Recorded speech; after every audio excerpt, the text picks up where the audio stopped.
Anybody get the sense of deja vu that we've been here before, and not too far in distant memory either?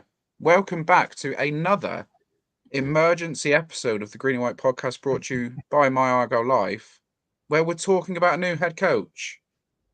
And yet again, we're talking about a new head coach who heralds from Merseyside. Yet again, we are talking to about a new head coach who has links with Everton.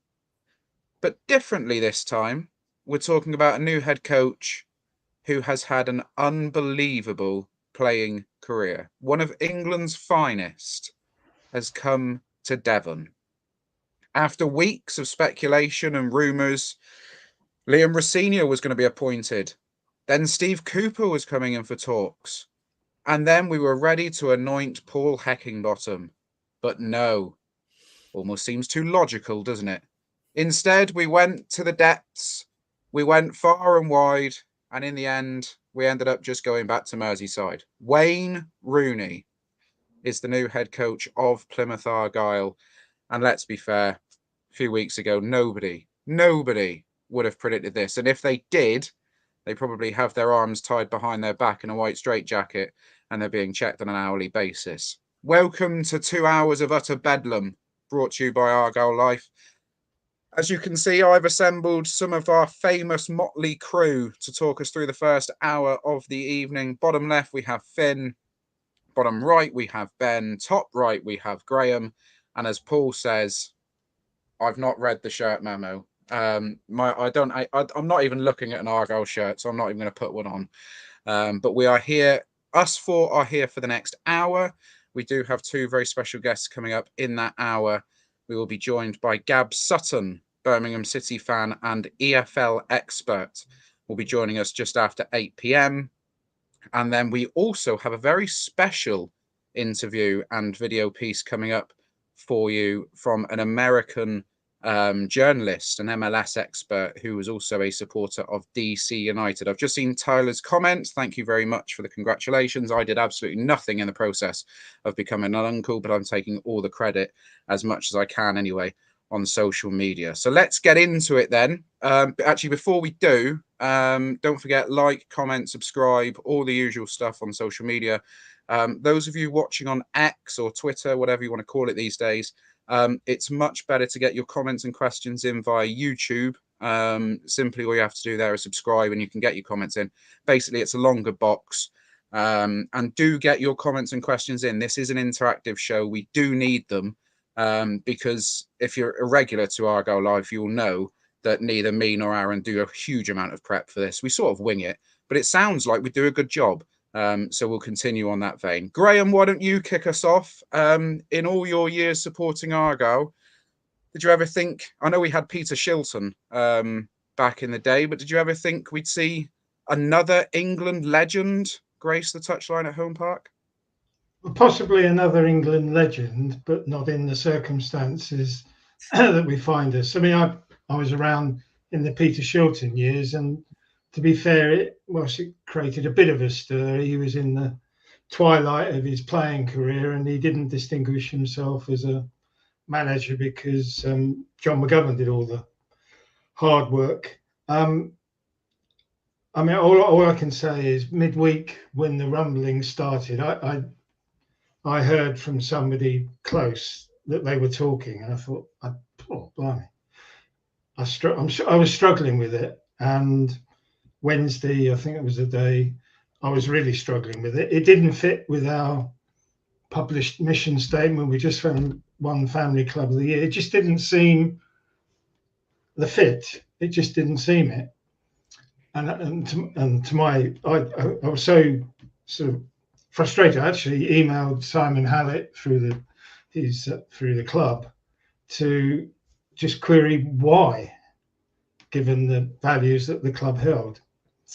And then it became more of a reality, and then it gradually became certain that he was going to become the manager. It's quite interesting if you watch Pasotti, and of course Pasotti went bonkers, as you can imagine. I think they made an absolute fortune from all the hits on the website. At the beginning, 20% were in favour, and I think 60% thereabouts were against. and I was one of the 20%. And then gradually, day by day, that's changed. And if you look today, last time I looked about half an hour ago, it was 65% in favour and 17.5% against. So that sort of has brought the reality of it. And now we have him as our team coach. What's our options? We've got to get behind him. I mean, you can imagine when Simon Hallett first was told he's interested and we were going to speak to him, what must he have been going through? He must have had similar thoughts to ourselves. But something must have happened for him to be convinced that footballing-wise, let's be fair, Wayne Rooney was a good fit, and that's in the club statement that they made. And it's gone bonkers since. I've been out today. I was up in the local co-op getting my paper this morning. A girl behind the counter, first thing she said, "What do you think about Wayne Rooney?" I was in the Royal William Yard lunchtime. Everybody was talking about Wayne Rooney. And that wouldn't have happened with Gary Rowett or Paul Heckingbottom. So the more you think about it, it's put Argyle, if not front page, but in every corner of the globe. But I got a friend in Australia who said, Wayne Rooney, that's all he said, Wayne Rooney question mark. So we, the club, very cleverly have promoted this, but now we've got the big test. This is the real test. Footballing wise, I'm relatively confident, but it's going to be a huge management exercise to how is it going to work? You can't walk around Plymouth unnoticed. It's that sort of thing. How's that going to be managed? And if the club get that right, and if Wayne can, in effect, become what I would call an honorary Janner, if you like, if he can connect with the fans, and that means no corporate only meet the fans job. This is going to be meet the fans, and I'm talking Devonport end. And it's up to him then to convince us. And anybody who watched the Stick to Football or YouTube or listened to the podcast when he was with Gary Neville, Jamie Gallagher, and Roy Keane and Jill Scott, if you shut your eyes and you didn't know it was Wayne Rooney, ignored the Scouse accent, and listened to him talk about football, you couldn't fail to be impressed. And actually, I think that's where, in the gut, and I think Andrew Parkinson is the one that's led this, not Neil. That's probably what they were feeling. There's a man with a passion, a burning desire to deliver, and it's up to him. He's going to have everything in his favour. He's got a stable football club, brilliant management, and he hasn't had that really in the three clubs that he's been to. He knows this is his, I won't call it last chance, as Simon Jordan called it, but he has the opportunity to deliver something quite special. It's up to him. I'm really looking forward to the press conference, which I think is tomorrow. And I've heard, I don't know whether it's true, it's going to be somewhere different. It's not going to be at Home Park. So that'd be interesting in itself. It's an opportunity for the club to sell Plymouth as a city to the world. We mustn't lose this opportunity. There are some massive upsides. We're well aware of the downsides, and his behaviour and conduct over time is going to be part of that. Let's be fair. But I was just looking, I never look at Instagram. I looked at his Instagram post, and the last post was his appointment at Plymouth Argyle. 16 million followers. Facebook, 30 million followers. Paul Heckingbottom wouldn't have got that. So no. I get it. I'm warming to it. I'm looking forward to him visiting Plymouth Parkway pre-season. That's going to be some experience. It certainly is. I don't know whether, I think Graham's internet may have cut out on us there. But it certainly is going to be an experience, him going to Parkway. And I think it's also safe to say that certainly in the bottom right of tonight's quartet, we may have somebody who's perhaps not quite seeing the upsides, as it were, or at least that's what X believes, is that Ben, You're the doom mongerer. You're the person who can't see any positives about it, and all you want to do is be negative. This is your chance to rebuke everything that's come your way over the last 24 hours. I have been getting the pelters, have I not? There are plenty of positives to look at, and Graham's enumerated them. I think Graham's position is an excellent one. He's sort of, without going into details of what we perhaps know are the negatives. So there's negatives, there's positives. I'm going to look at the positives, and that's a position I can completely respect. What I have taken a bit of exception to is people choosing to be selective in which facts they base their opinions on in response to some of the things I've said. People on social media being selective to criticize somebody, I won't believe it. Gasp. Sort of pointing out certain facts, and people saying, "Oh well, why are you focusing on that?" And I think it's because if all you focus on is positive things, you skew your perception. To use a hyperbole, like if someone gives you a revolver and says play Russian roulette, you say, well, what are the positives? The positives are, again, unbelievable adrenaline rush. The potential negatives are I kill myself. And then you make a risk assessment. You weigh the pros against the cons and say, what's my decision going to be? And my decision personally would be I would decline that offer and seek my thrills elsewhere. Now, if you want to say, well, yeah, but forget that, there's an 85% chance that you won't do yourself any harm.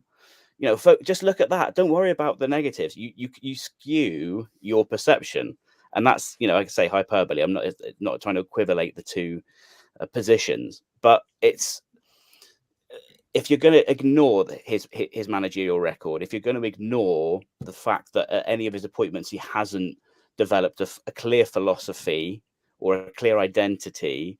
People have talked about he's tactically fluid. I think sometimes he just doesn't quite know how to get the best out of the players he's got. There's a lot that is to be worried about. I see a lot of the positives. I see as Graham's talked about, his pull and his reach, his contacts. Those are at least footballing reasons. I suppose the reach is more of a commercial one. I worry that a lot of the other benefits he brings are commercial, and I wonder, it's a complete tangent, I wonder if this is kind of the beginning of a transition of perhaps involvement in the board or even ownership. But I personally, it's kind of like if you choose to ignore things, you can never draw a sound conclusion based on reason. You can look at every factor and then say, I choose to be positive or I choose to be negative.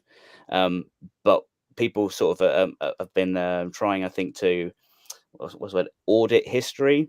And, for example, the whole he's never been involved in signing any players. Well, he obviously signed no one at Birmingham, and I have a lot of sympathy with his time at Derby, because all he could bring in were frees and loans because they were an embargo for paying transfer fees. But between his 2 seasons at Washington, DC, I don't think Ravel Morrison, Manchester United youth product, was a target identified by the DC board. That he did have an influence in some of that. So it's I don't and I've said, now he's been appointed, I was going to be King Lear on the Heath until he was appointed, but now he's appointed, we'll get behind him, and I'll support the team also.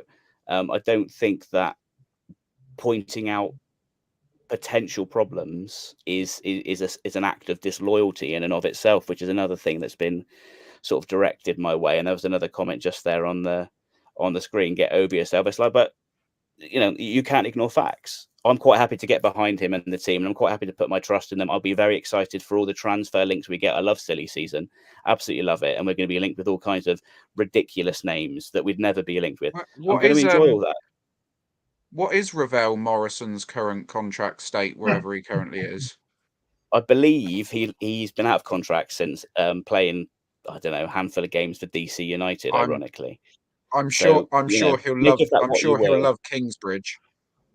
Can you imagine nightlife of Kingsbridge is, I imagine, not quite up to Ravel Morrison's standards. No slander on Kingsbridge, but yeah, I mean, now is the time, as Graham says. What's the point of there's no point worrying about it now. That before the announcement was made, before the appointment was made, there was lots to worry about. now we can't do anything about it. I wouldn't say you should ignore those things, but it doesn't just do anything to worry about them now. So let's hope for the best. That's what I'll be doing. And time will tell. And I absolutely hope I'm wrong. It will be the sweetest crow I've ever eaten, because, I don't want to be right. I've got nothing against the man personally. And of course, I want Argyle to do well. I hope he wins every single game next season. I don't, there's no desire for me to see him, to not succeed. I would love it to go well, for this to be a masterstroke. I just think on the balance of probabilities, when you look at all the positive and negatives and weigh them, I feel that the negatives are slightly heavier and point to this being quite the risk. It could pay off, it may not. But right now, that's the last I'm going to talk about that side of it. From now on, I just want to focus. As I've said, it's done now. There's no point crying over spilt milk, and let's enjoy the ride. We're now fully fledged into election season, and I think that's going to be our first U-turn on the pod this evening of Ben's views. Wink, wink. We're just going to do something a little bit different tonight to what we usually do on these emergency pods, because we always feel that we're actually neglecting our audio listeners who can't tune in live and don't get to see all the comments that we laugh and talk about on screen. So I'm just going to read a few of them as we go through tonight's episode. J Barkillo on X says the entire pro-Rooney narratives are mere mitigations based on maybes and hypotheticals that are only being voiced because of the lack of objective reasons to hire the guy. J Andrew on Facebook's come in and said Rooney shouldn't even have been considered or shortlisted for an interview. Apparently there was a number of highly experienced managers that were interviewed, but Wayne stood out as the best candidate. So they were highly experienced in what exactly? If he was the best, I mean, unbelievable decision. Dewsnip has to get this right, and he hasn't, I'm afraid.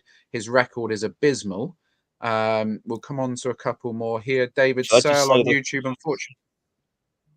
I was going to say the comment that I was referring to in my rant was someone had told me to get over myself, and that Wayne Rooney was our manager. That's an incredible thing, and so I was responding that, well,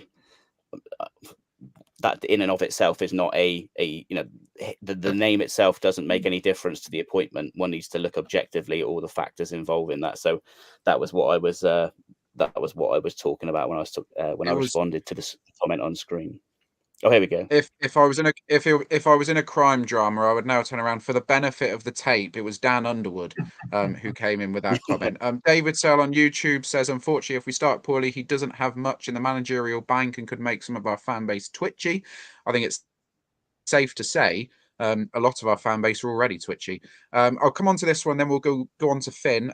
Luke Hodge says we have to risk take. Without investment, we've reached our potential, and inevitably we will get relegated. He'll pull in some decent loanies, which is our best chance of staying up. More on the investment a little bit later, because of course those rumours are also swirling now. And as we found in the managerial circles in recent times, there is no smoke without fire. And already we're 18 minutes in. We already have 1,000 people joining us already. Continue to like, share, repost, do whatever you have to do. Copy the link, put it in your group chats. Let's bore everyone Sunday evening with us lot talking about Wayne Rooney coming in. Finn, Graham and Ben have outlined the commercial reasons of this. And Rosa Kernes on YouTube has put in a comment saying over 4 million views on Argyle's announcement tweet alone. The reach and the pull has been mentioned. The commercial reasons are obviously there for all to see behind this appointment. This isn't just, and I was saying this to somebody yesterday, this isn't just a England legend. This is a global superstar. Wayne Rooney is known all over the world because of Manchester United's wide reach. And as Graham says, potentially this press conference is going to be tomorrow. We don't exactly know the details of it. The world is going to be looking at Plymouth. The world is going to be looking at Plymouth Argyle when Wayne Rooney is announced as our head coach. Just try and sum that up in your words about how that's going to be, that now we're in a position where the eyes of the world are going to be fixated on Plymouth Argyle. Yeah, well, I'll go back to what a few of us were talking about in our internal group chats yesterday. And So, for example, my mum and my nan are not. They don't watch Plymouth Argyle. Of course, they're interested in Plymouth Argyle because me and my dad support them. However, their initial reaction was like, Wayne Rooney, what's that about? Why has that happened? And for them, not even, it's just like Wayne Rooney coming to Plymouth Argyle. That's, if you had said that 3-4 years ago, it would be like, what? Look, the club would have never have had this reach ever. And from a commercial point of view, it's very smart in terms of increasing the reach. Where I am confused is, what do we want out of our football club? For the 5-year plans that Simon Hallett has set out. We obviously had a 5-year plan. We got to the Championship ahead of schedule, and then he released a new one. All of those 5-year plans, and I'm not talking about investment now because we don't know when that's going to happen, if that's going to happen, who's it going to be. But all of those 5-year plans have been saying about it being a footballing project. None of that has said anything about commercial reach. And looking on the footballing aspect of Wayne Rooney, of course, he's going to know a lot about football. He's one of the best players to ever have played the game. And that's great, but that doesn't necessarily make him a good manager. And there has been no the communication, I have to say, in the last couple of months. And I'm sure Simon Hallett could sit on this podcast and tell me that they can only say this and they can only say that. But the communication over the last few months, I have to say, has been really poor from the club in general since the Foster sacking. And it just feels like deja vu again. Like, we had a big list of candidates and we've come out with the fact that he is a Scouser doesn't really matter, but it's if you look at the people that Neil Dewsnip has hired, he had no say in Ryan Lowe's appointment. Yes, Stephen Schumacher worked out, but he was somebody that Dewsnip knew very well, and very much credit to both of them on that working out. But nonetheless, they knew each other very well. And it was very much somebody that he felt comfortable in managing. The same with Ian Foster. And now we thought, well, because Ian Foster hadn't worked out, we were like, yeah, surely we will sort of go away from the Merseyside and go towards a bit of Championship experience. And yes, Wayne Rooney has got a bit of Championship experience, but we need somebody, I feel like, after last season, who could just kind of settle this ship.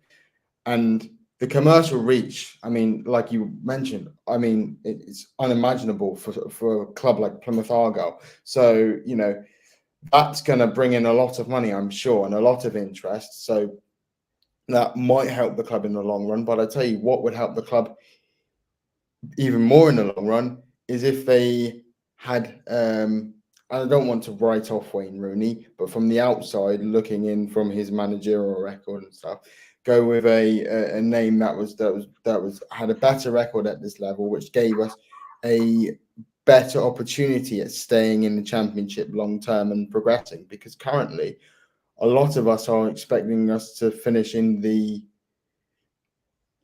bottom three. I would say.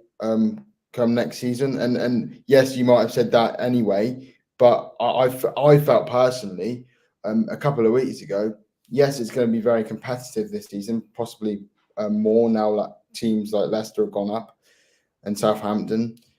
But in general, I felt, yeah, maybe we could sort of push towards sort of lower mid-table and finish about 15th, 16th, and then progress. But now there's just so much uncertainty with Rooney. We've got like we said, we've got no choice but to get behind him. But it's that, like, the logics in this decision, yes, they, in the statement it said he actually sounded the board out at the start of this process. It's like, great, but like sounded out could literally mean like Neil Dewsnip has got Wayne Rooney in his phone book and gone, no, I'm being cynical. But you know what I mean? It's like there is nothing about the guy to me that suggests yet that he's a good football manager. And I pray that he proves me wrong. But yeah, from what we've been told over the last few years, this appointment is just completely just anti-Hallett. Basically, that's all I got to say. Yeah, it's just bonkers, is how I would say. Yeah, I mean, I put in out a tweet that we've heard the sort of words about community and footballing integrity and data, etc.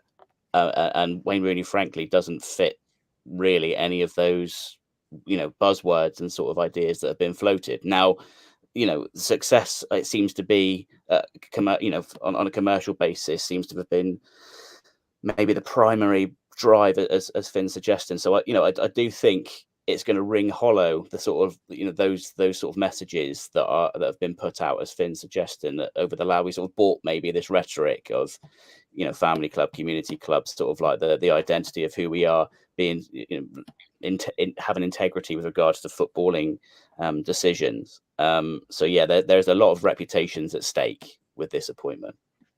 I would argue, in counterbalance to Finn's point about there's nothing about him as a manager that would lead to this, and it's obvious. There is no data, no substance. There's no real intelligence, if we were to use the crime analogy again, that would point to that. But as that comment says there, it says not many managers would look good managing in administration circumstances without a pre-season. You have to remember with Derby, going on to the Derby situation, we're going to hear a lot more about that in the second part of tonight's show, is that Rooney went in there with a team of 4, wasn't it? There was basically a 4-team cohort as co-caretakers, but Rooney sort of became the face of the operation. And they did remarkably well to stay up in that first season. They then were under embargoes and with cash issues and couldn't really improve the squad the season after. And through no fault of his own, with the points deductions they got, if they hadn't got those points deductions, I think I worked out yesterday, they've been 16th or 17th in the league that year. They had a remarkable season, all things considered. Now, we're going to find out a little bit later about DC. I don't profess to know a huge amount about DC. However, to tell us plenty about his time at Birmingham City, delighted to say that we have been joined by, if I can sort out the screen a little bit, hang on, Aaron usually does this bit for us. I'm just sort of jigging us around. Ben, I'm going to knock you backstage. Oh no, Finn's gone backstage. There we go. Aaron stepped in. Gab Sutton, EFL expert and Birmingham City fan, joins us. Gab, are you well? Hello, Joe. Yeah, really good to be on the podcast. Thanks for having me. No problem at all. I mean, we couldn't not have you, could we, really, given you are a Birmingham City fan, and Wayne Rooney's last job was at St Andrews. First of all, before we get into that, your initial reaction on Wayne Rooney being announced as a head coach of Plymouth Argyle? Apprehensive, I think, would be one word for it. I do see a world where it could work out. If he has a really good coaching staff around him, and he can bring in people who have worked at the top level of the game for the last 20 years and just bring that bit of experience, and he's the sort of the face of it all, I could see something like that working out, possibly.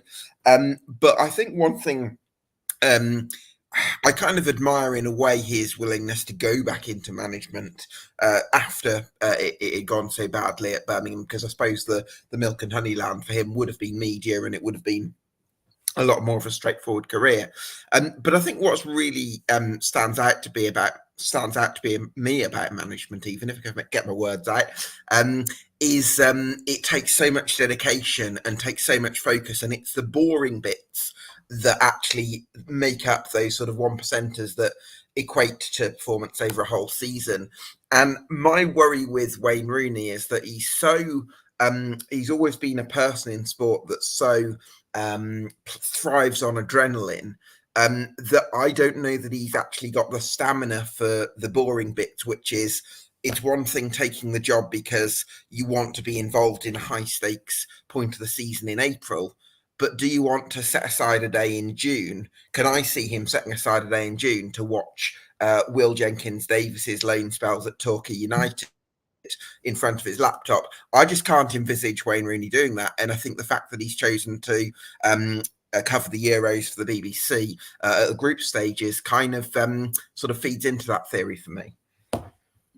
Yeah, I'm glad that you backed that point up. When on Twitter, I thought I was going mad yesterday, Gab, when suggesting that, you know, everyone was saying, well, pre-season doesn't start till the end of the group stage. Like, well, it doesn't for the players, but, you know, he has to know the facilities. He has to meet his coaches. He has to set out boundaries, roles, responsibilities. He has to watch the tape back of the season, analyze the strengths and weaknesses, and arrange training based on that. Implement training or to put in place training plans, etc. He also has to feed back to the recruitment squad who he's happy with, who he's not happy with, where he desperately needs, and they need to know that before they can get on. So, you know, I thought I was going a bit crazy when I was saying that. People were telling me that it was, you know, it was not a problem.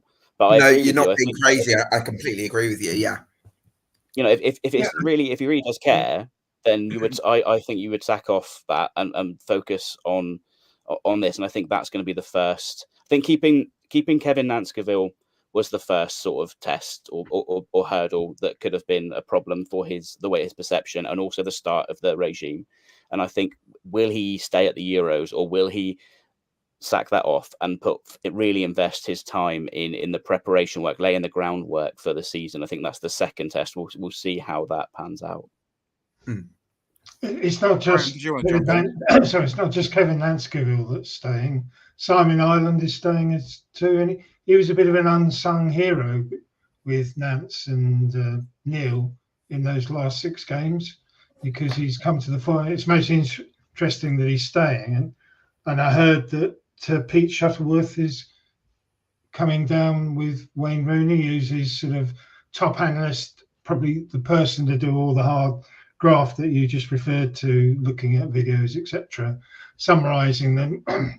Can we reasonably expect Wayne Rooney to sit through hours of Will Jenkins-Davis? We can't. Can we? Let's be honest. I think we should. Why does he get different treatment to other managers? Yeah, why does he get different treatment to other managers? You know, people are saying if he's got an experienced number 2, it'll be all right. It's like, well, why don't we just hire a number 1 who's got experience? It'll be okay if he's got a number 2 who watches tape for him. Why don't we just hire a number 1 who can watch the tape? And I just say it's quite interesting. So many people were for Neil Warnock, and Neil Warnock's a front man for Ronnie Jefferson.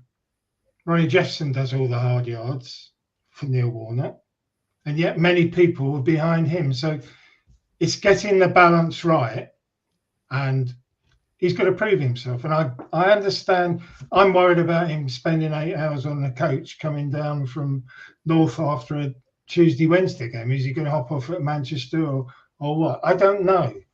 And those are the sort of downsides. But the upsides are, can he galvanise us as a group of supporters, us against the rest, and shake off the surly image and be the front man for the Green Army? He's got to engage the fans. Birmingham, he had no chance. They didn't want him because, quite understandably, he was imposed upon them when John Eustace was it was a 6th place. He had no chance. Here he's got a chance. Pre-season, he's got time to invest with the fans before the season starts. And I think that does make a difference. And he's got time to invest with the players. Some won't like it. But I was quite struck. There's a guy called Gary Evans who played for Derby when Wayne Rooney was manager. And he said, and these are key words, his man management, and I use those words carefully, was brilliant. Everything that Ian Foster seemingly wasn't, we now seemingly have. And if he's a man manager and can deal with the players individually in groups and bring them to a higher level, I don't expect much more from him than that, other than the sort of team collective performing on the pitch. I don't think it's necessary for him to do the hard yards work that some other managers, micromanagers, that Ian Foster was, let's be honest. Can I give you another perspective on this? Sorry, don't think I caught your name. That's Graham. Graham, can I give you another perspective on this? Because I think I actually went for dinner with a Football League manager a couple of weeks ago, and this is someone who's at a pretty well-run club who doesn't have to do everything.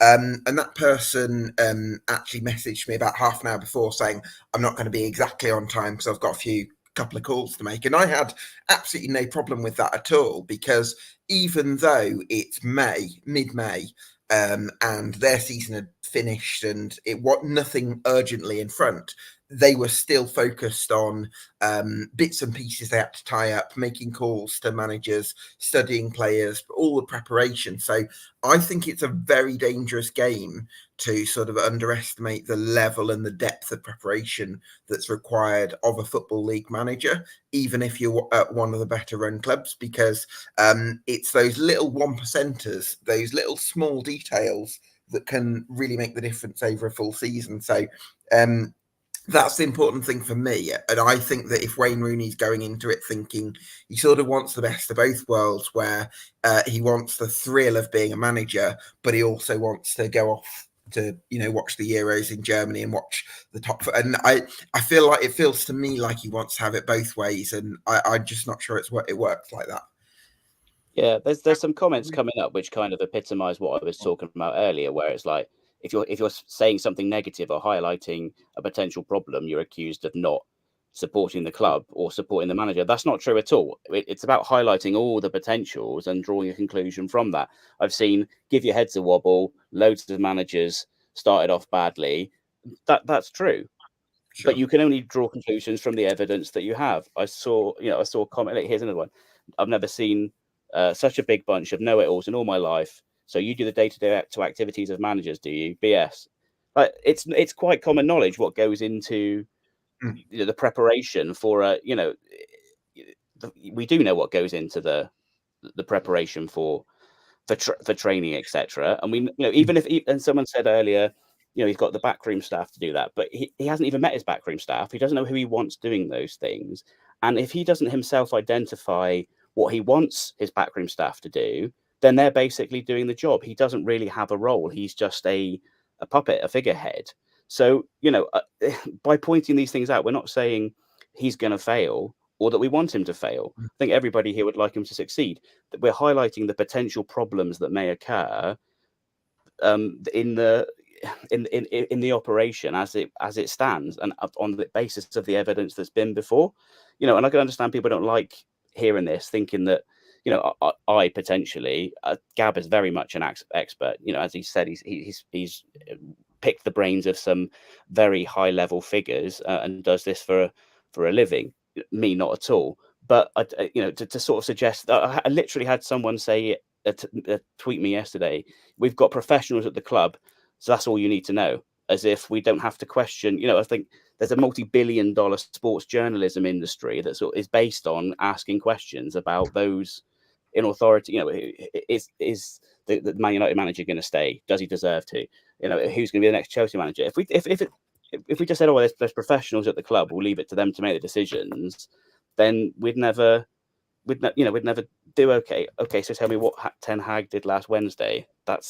I don't understand how me knowing what Ten Hag did last Wednesday has any reference to knowing what that has no reference as to what goes into the preparation of a pre-season.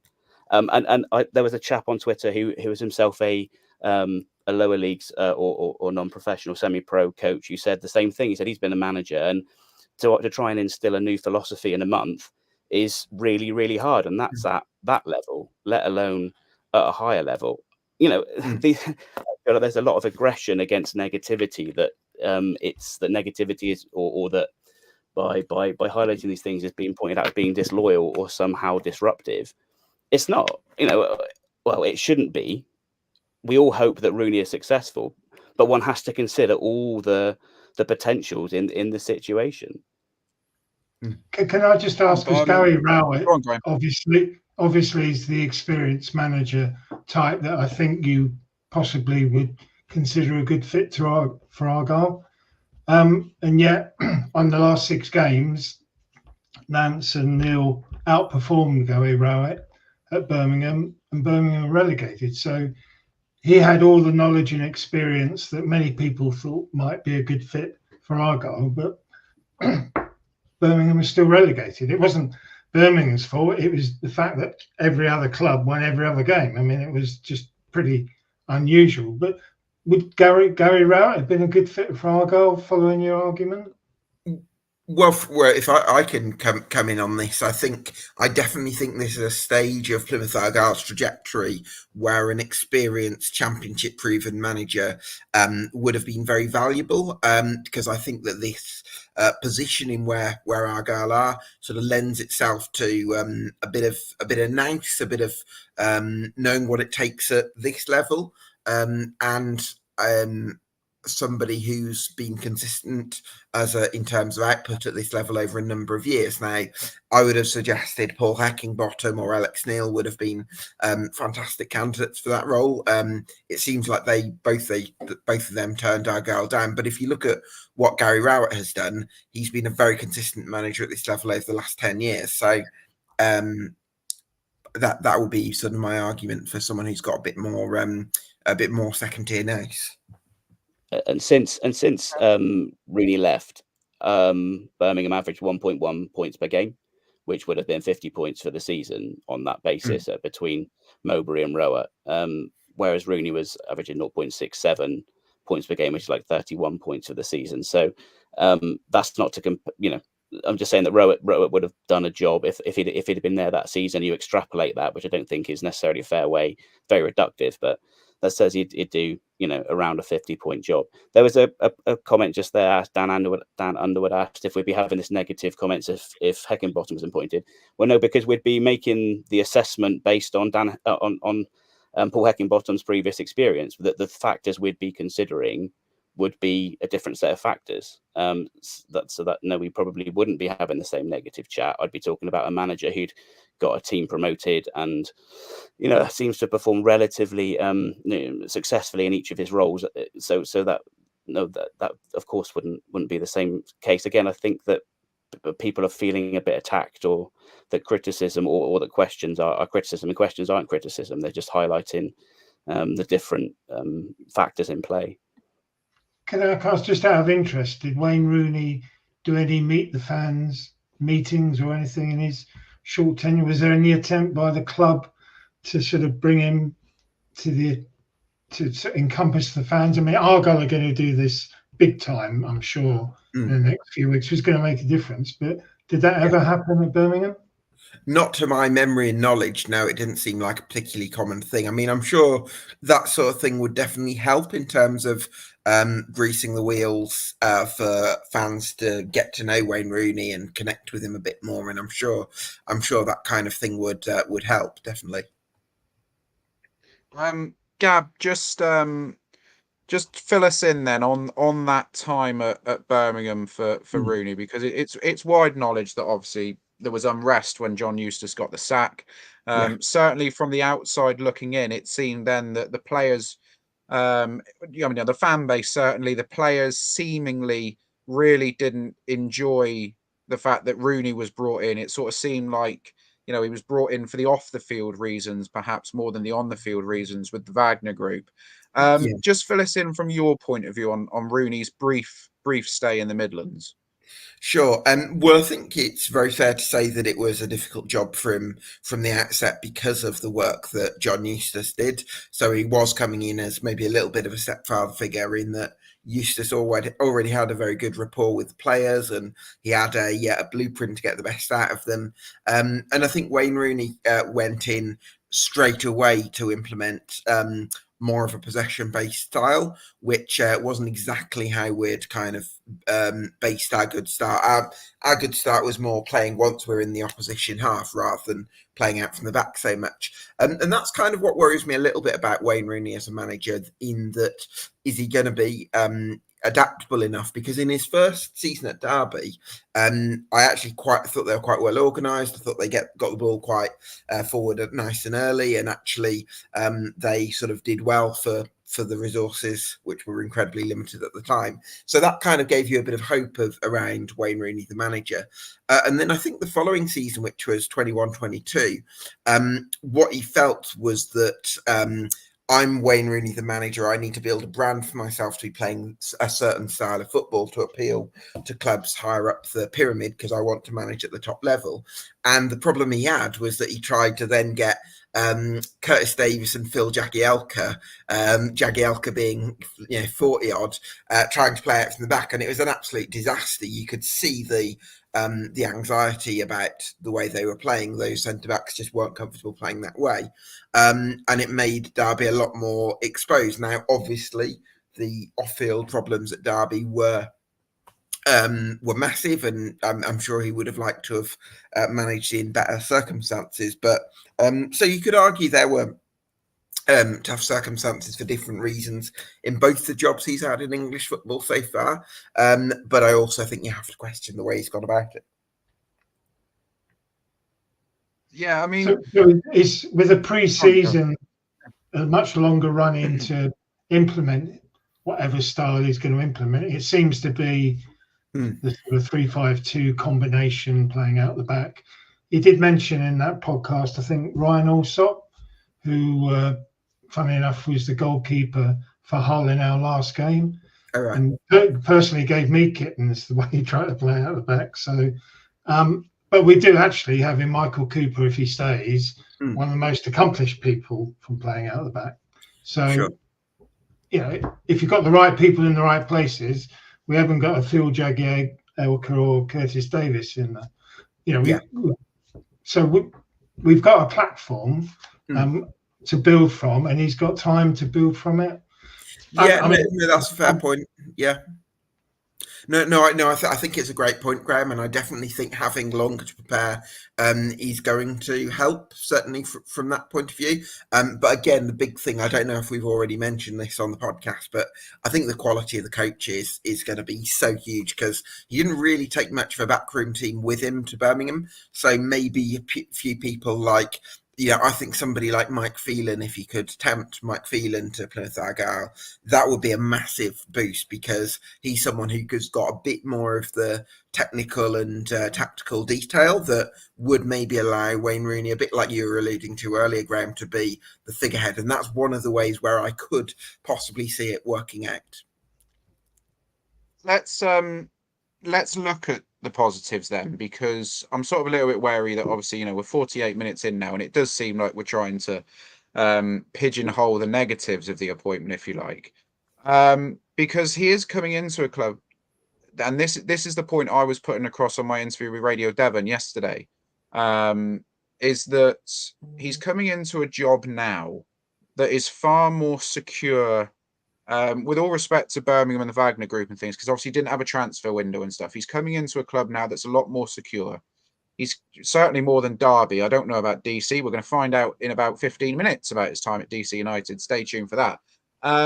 But the Plymouth lifestyle as well, because we fully understand it's almost like a non-negotiable now that you have to fully immerse yourself into the One Argo. You have to be in the area. So to take the job, Rooney will have had to have agreed to that. It's a quieter lifestyle down here. He's going to be out of the way. Once we get the circus and the media frenzy out of the way this week at the press conference, it's going to be a lot quieter for him. It's going to be him and the group and the club.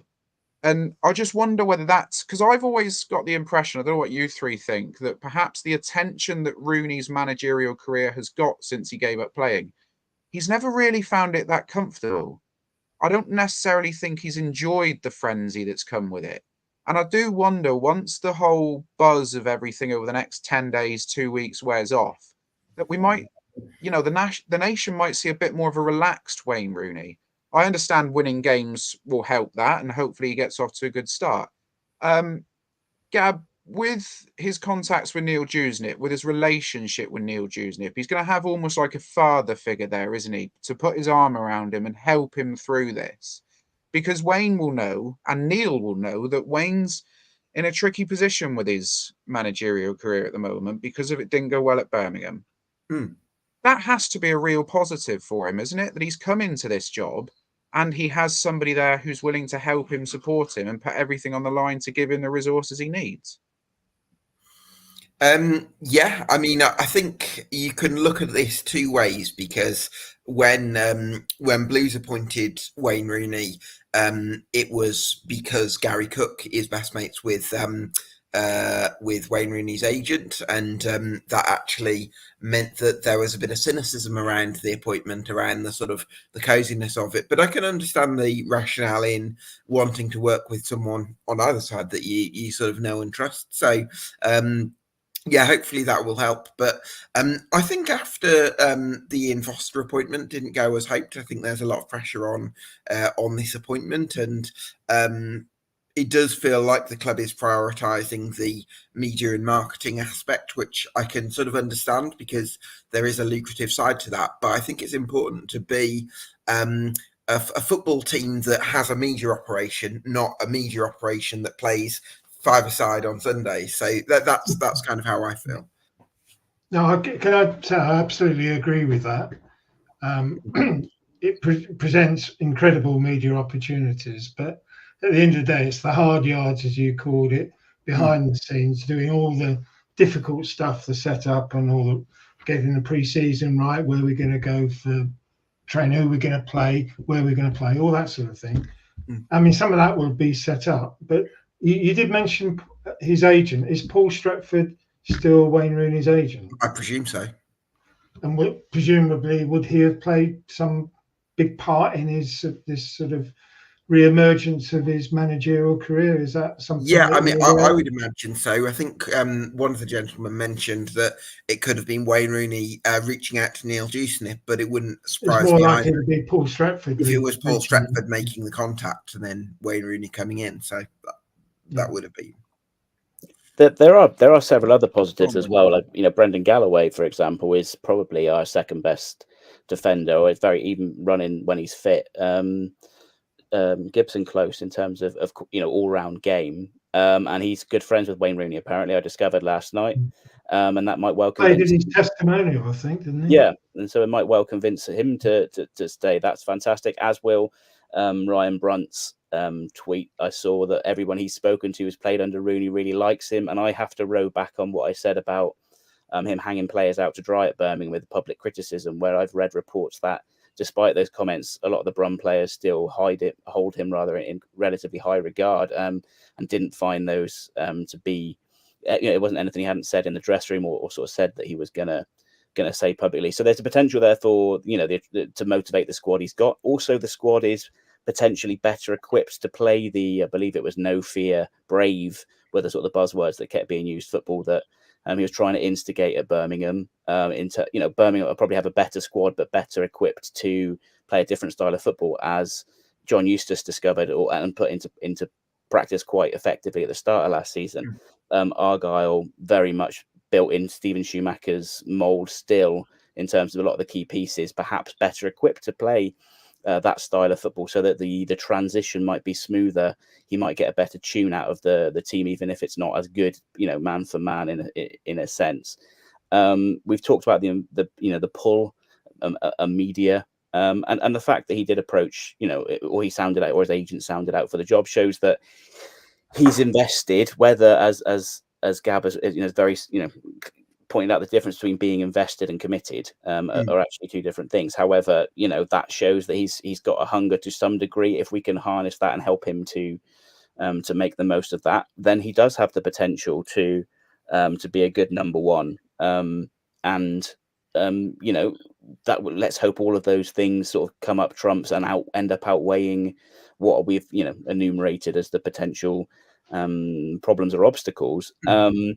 But you know, there's probably other things that that we don't know about, that were discussed in that meeting, that were, I'm very keen to say I don't see the footballing argument for it, but I also wasn't in the boardroom hearing his philosophies and his, this is what I would do if I had the chance, etc., etc. So, there is as plenty of the fans have said down here in the comments, if he gets a full pre-season, if he does commit, it does feed back into the recruitment, he gets a team that is in his image to as far as we can provide for him, there's every potential that it can succeed. And obviously, that's what I'm hoping for. So that, there are a lot of positive. It's not all by no means all doom and gloom. I just think that, the headline is the media circus that's followed it, in terms of the commercial interest being perhaps put ahead of the footballing decisions.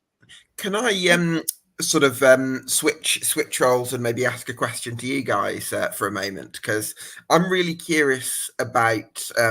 There's been a little bit of there's been a little bit of talk about the running of Plymouth Argyle after this, which I think you've got to have a lot of gratitude for the work that Neil Dewsnip, Andrew Parkinson and Jimmy Dickinson and Simon Hallett certainly have all done for Argyle, because I think they've done incredible things, certainly in the last 5 years. And even if you want to go into the super big picture, sort of 10 years ago, the club was absolutely on its knees. So, or 11 years ago, whatever. So I think that's really important. But I think people have sort of maybe, which I was quite surprised to see, have actually leveled quite a bit of criticism at maybe Dewsnip, particularly over the last few months. I'm just really kind of wondering what people's take is on it. Yeah, I'll let Graham take that. I think obviously the Ian Foster connection with England and Neil Dewsnip's connection with England, Neil got it both barrels from a lot of fans because of that, because it went so horribly wrong. But ultimately, he's not the executive decision maker. It's Andrew Parkinson and Simon Hallett. They make the executive decision. So they actually made the appointment, obviously based on the interviews. So what went wrong with Foster is that he just turned himself against everybody. He was isolated. He wasn't communicating with the team.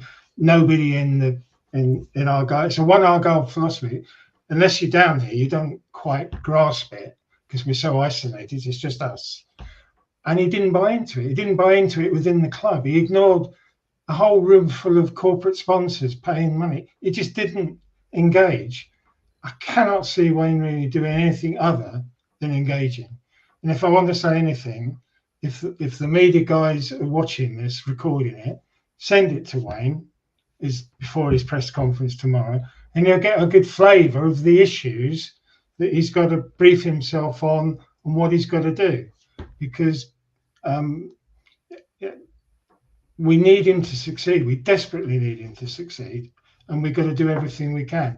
Yes, we lose our first 5 games like Danny Roll did at Sheffield Wednesday.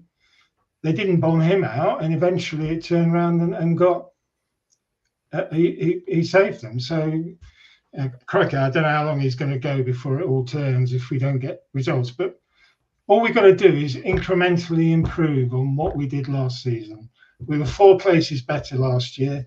If we can be 4 places better and be 15th, 16th this year, that's the sort of outcome a Gary Rowett or a Paul Heckingbottom could have achieved, but it wouldn't have been as in the same vein as what we're going to get. I mean, we are in a roller coaster, and who else? We're all going to tune in tomorrow to watch the press conference. How many people are going to be watching that? It wouldn't happen with Gary Rowett or Paul Heckingbottom or somebody similar. So it's a real opportunity. He's got to grasp it, and the club have got to give him everything to support it. And if they do that, the fans will be with them, definitely. Gab, I'm a little bit wary of we've kept you now for the half hour you offered us, and we do have the second half coming up. We're all about to go and have a halftime orange. Just give us in your own words, really, like a 3-point. We're in election fever. Give us a 3-point manifesto for Wayne Rooney's pitch as Argyle head coach. What do you think would be the 3 things that he would probably have to do to make this work? Because it's so imperative for both him and the football club that this does work. First of all, cancel his work with the BBC for the Euros. I don't care what the contractual issues are. I think you have to be mentally committed to the job from the off, especially when you've just taken over. And I think that it's really important that he puts all his focus and all his energy onto preparing for the first day of pre-season, which, by the way, what's it going to be, 4 weeks away, something like that, first day of Something like pre-season? that, yeah. So I get all your preparation right for that, get as much research into the squad as possible, put all your energies into that, sort of put your media career to one side. Like, that's over here, I'm going to focus everything into Plymouth Argyle right now. So that would be the first thing. The second thing is to do an interview with Argyle Life, and I think that's that. But no, I think that's the really important thing. I think how he comes across in the media in terms of a willingness to engage with the fans is really important. And then the third thing I think is it's just about results, isn't it, as well? That's what he's going to be judged on. That's the bottom line. It's such an obvious thing to say, but that's true. So I think putting all his focus and energies onto Plymouth Argyle, showing a real willingness to engage with the supporters via various platforms, and thirdly, he's just got to get results as well. He certainly does. Gab, you've been an absolute star for the last half hour. Thank you very much for coming on. Thanks. I will be on with Gab in July for a deep dive into Argyle's season ahead. I don't think we quite expected we'd be talking about Wayne Rooney's Plymouth Argyle in that deep dive. But do keep your eyes out for that. Gab, thank you very much. Enjoy the rest of your bank holiday weekend. Thanks, guys. It was great to meet you guys as well. Cheers. Thank you. Cheers, mate. We'll keep with the three for a minute. We do have Aaron sort of bigging them up that the big guns are backstage. I think the big guns are on screen right now. Interesting point, Ben, that you made when we were talking to Gab there about his interview and things, because we'll just do this little bit and then we'll little glimpse of John there. We'll get final roundup, and then we do have a thing from DC about his time there. But an interesting thing I picked up on was Hallett expressing just how well Wayne interviewed and things, and what he put across. And I go back to when Ryan Lowe became the Argyle manager all those years ago, and his story was that him and Shuey turned up at a hotel that wasn't in Plymouth, because seemingly we don't interview in Plymouth. And they walked in and they gave a presentation. Well, Stephen Schumacher gave a presentation essentially. And they told them about what the plan was going to be, how we're going to play. This is our system. This is how we're going to embrace Argyle. This is what we're going to do. Neither of them felt particularly confident walking out of the interview, because they were sort of left the board in stunned silence. And I think Ryan Lowe mentioned he walked out of the interview that day and saw a very experienced, successful Football League manager waiting to go in after them, and thought, oh, we're not going to get it. And by the time he was on the train going back up north, they were in contact with them.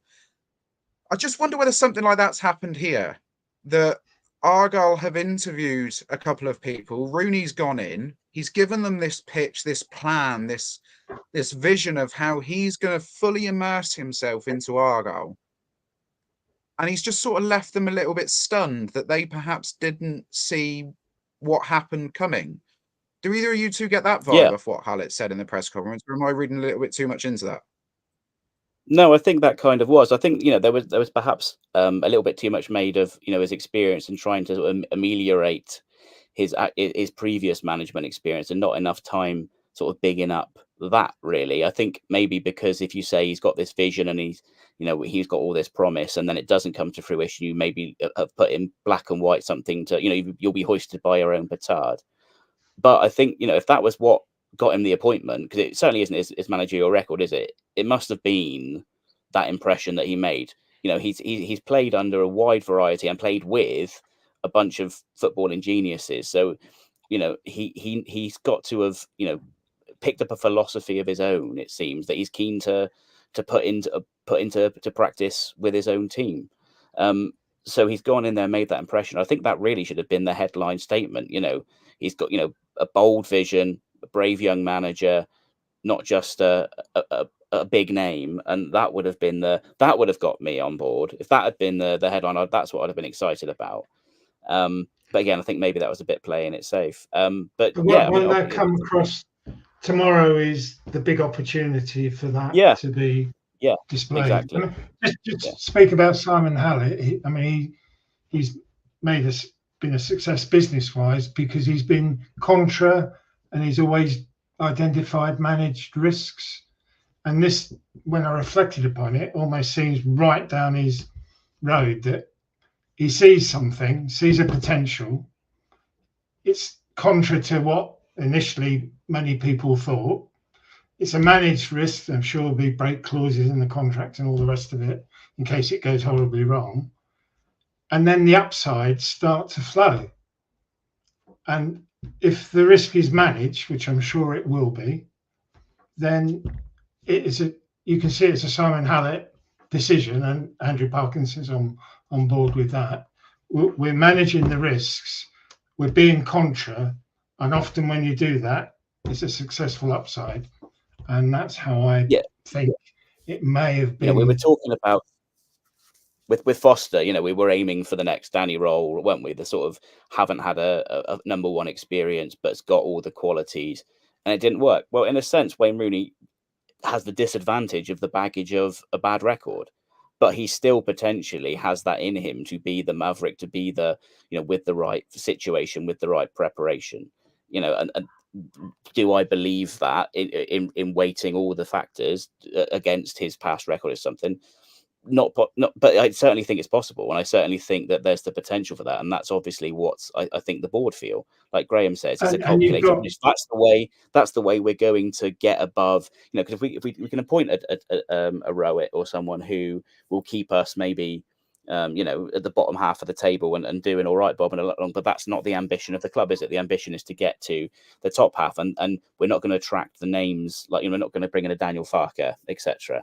We're going to need to find the maverick, the freak, as it were, to like Wednesday have. And so Wayne Rooney potentially, despite the baggage of his poor record so far, could still be that appointment.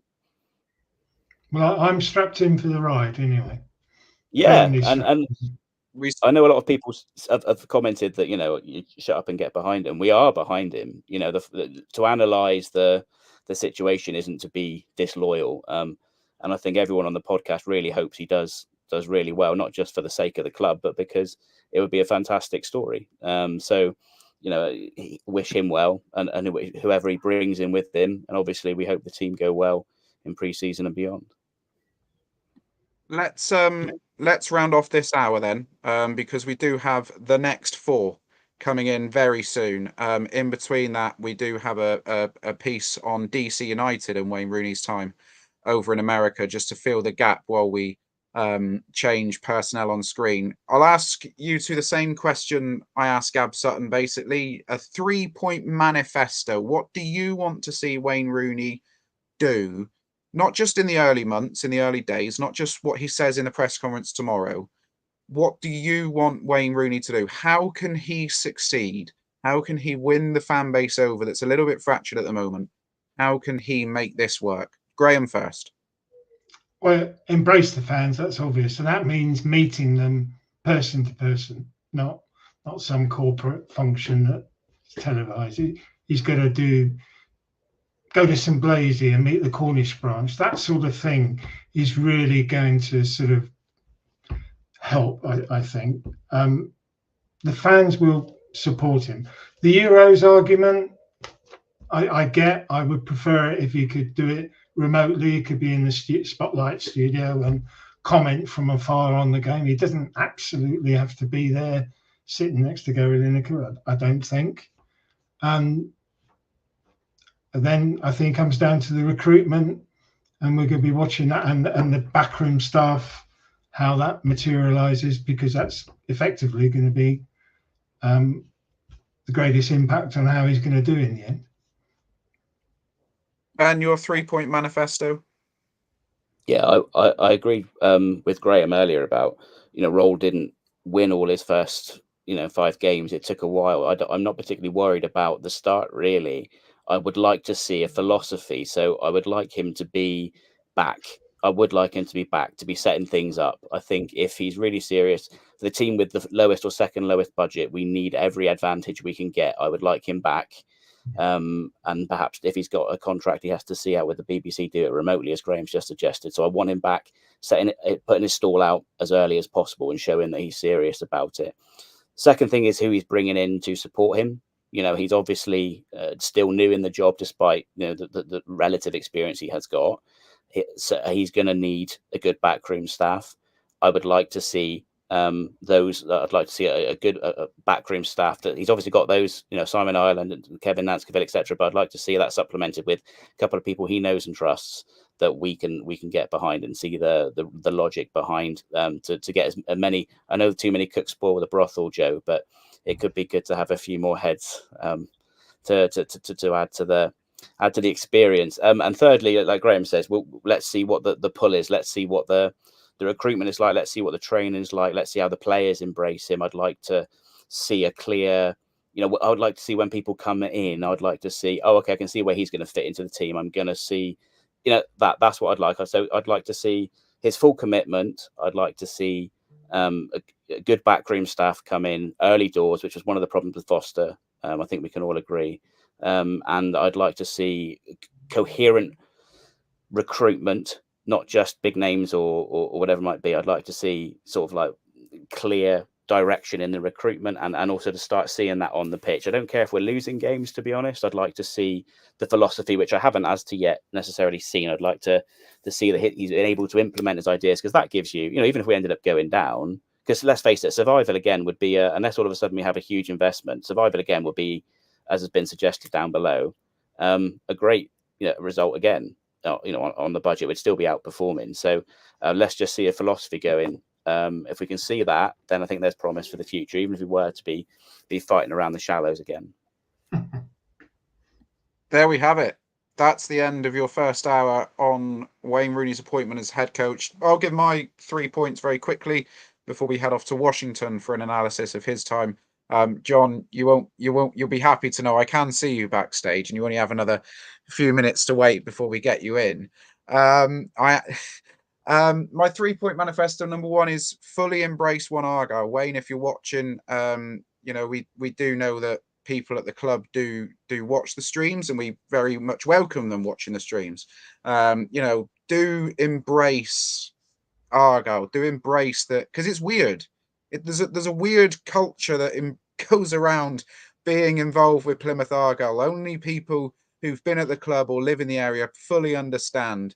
Ask Peter Reid; he'll tell you about it. Well, ask Peter Reid. Yes, in our latest My Argyle Life, which if you haven't watched yet, do catch it. It's an absolutely legendary piece of work. It's a great interview. Just fully embrace it. It's a strange culture, but we all love it, and it's why it's why we do the podcast, because we love Argyle.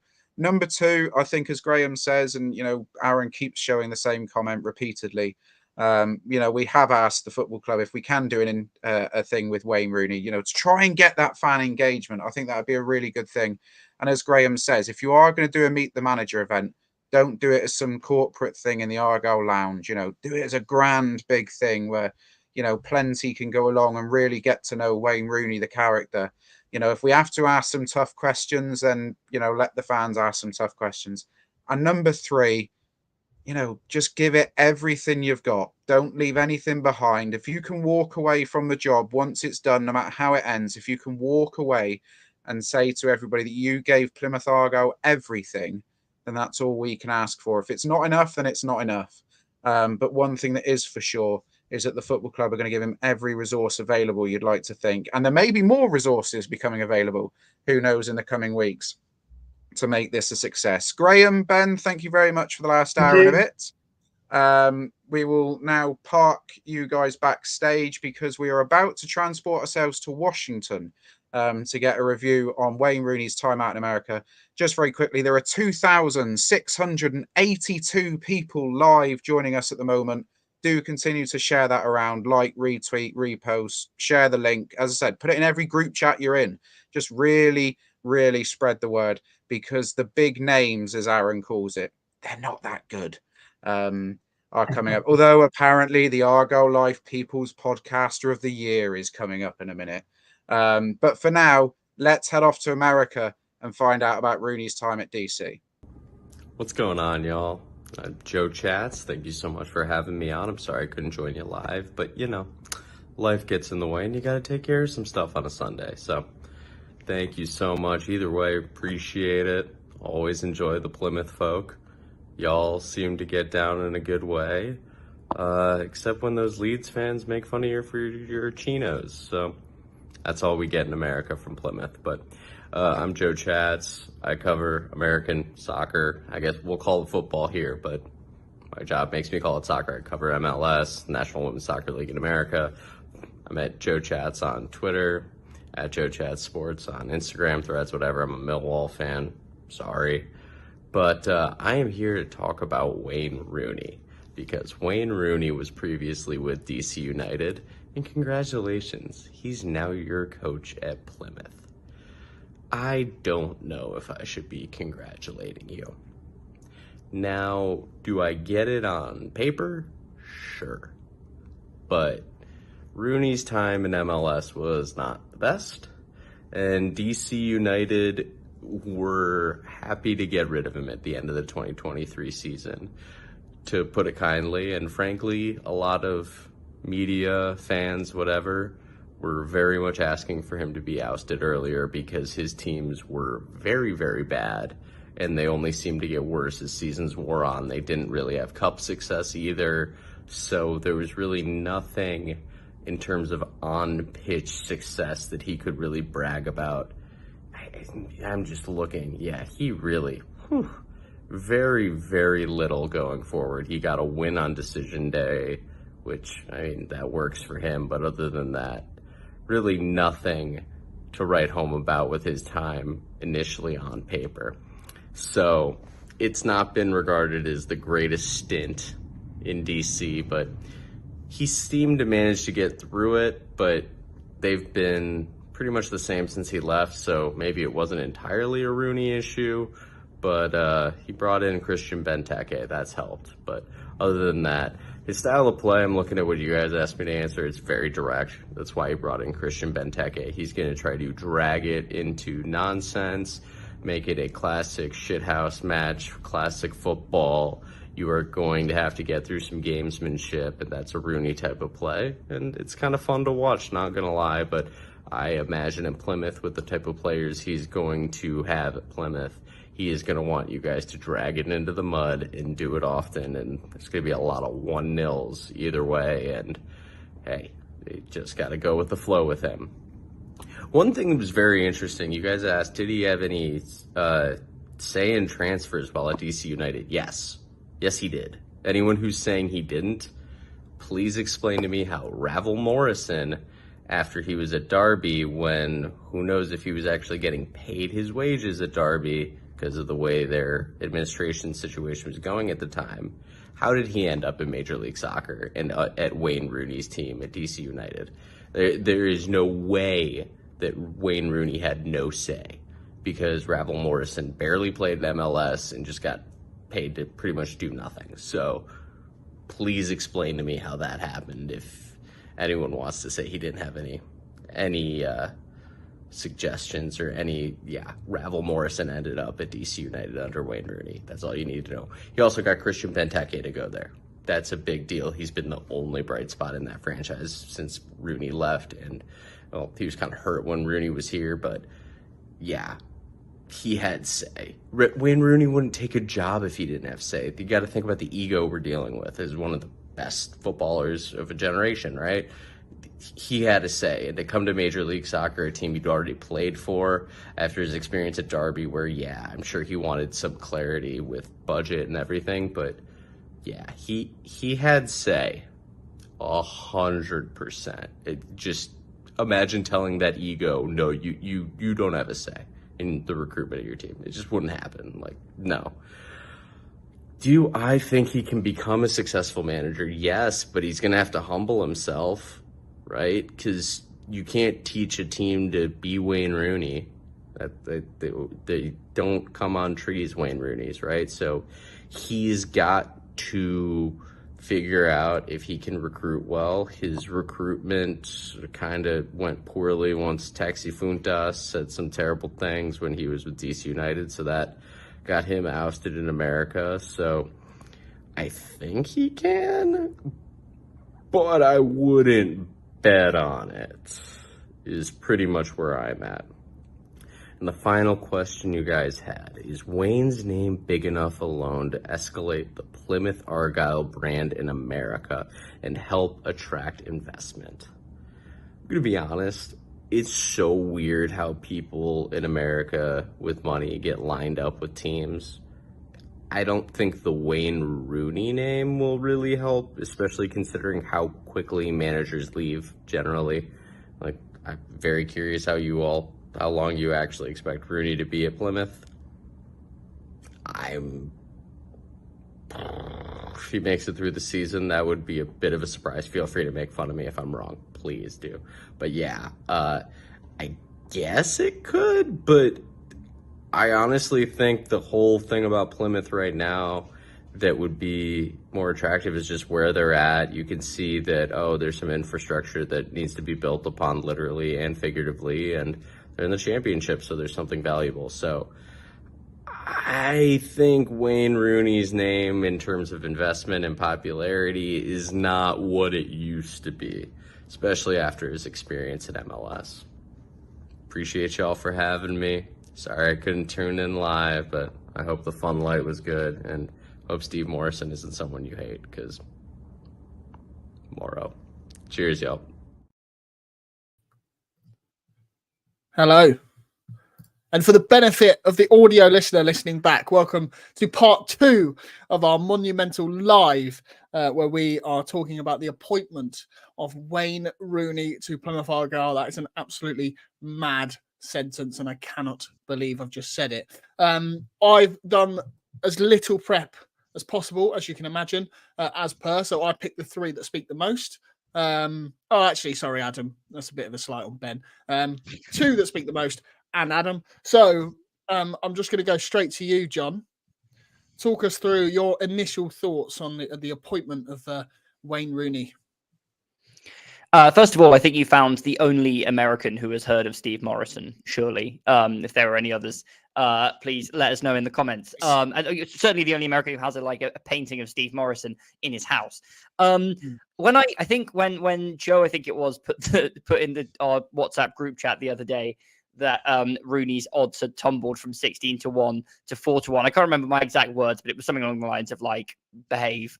Not obviously, this is just some betting market nonsense. This isn't going to happen. And then, I think I only really, gave it any mental bandwidth when that journalist from the Telegraph tweeted out that he was in serious contention. I think I've been through. How many stages of grief are there? I didn't know that one of the stages of grief was getting to the point of hysterical laughing to yourself at home, or running into the room that my girlfriend is in and going, Rooney, over and over again, which she is already absolutely fed up with. It's mad. It's absolutely mad, as Aaron said. And therefore it's kind of hard to get my thoughts in order on it. And I think, my head is so scrambled that I found myself nodding vigorously along when Graham was talking in the previous segment, sort of in defense of the idea of hiring Rooney. And I was also nodding along in agreement when Ben was talking about the very, very obvious red flags and huge risks of hiring Rooney. So I can see both for and against. Let's put it that way. I think I would have. I think when Joe put his name in the betting odds, that was very much a moment where I thought the idea was ridiculous. I can totally understand why fans of other clubs are laughing at us. And I think I would be laughing at us if I was a fan of another championship club. I certainly have laughed at Wayne Rooney, I think, from when he was Birmingham's manager. And I'm sure I've made some very disparaging comments about him on this podcast, which, for the sake of transparency, I'll be upfront about now.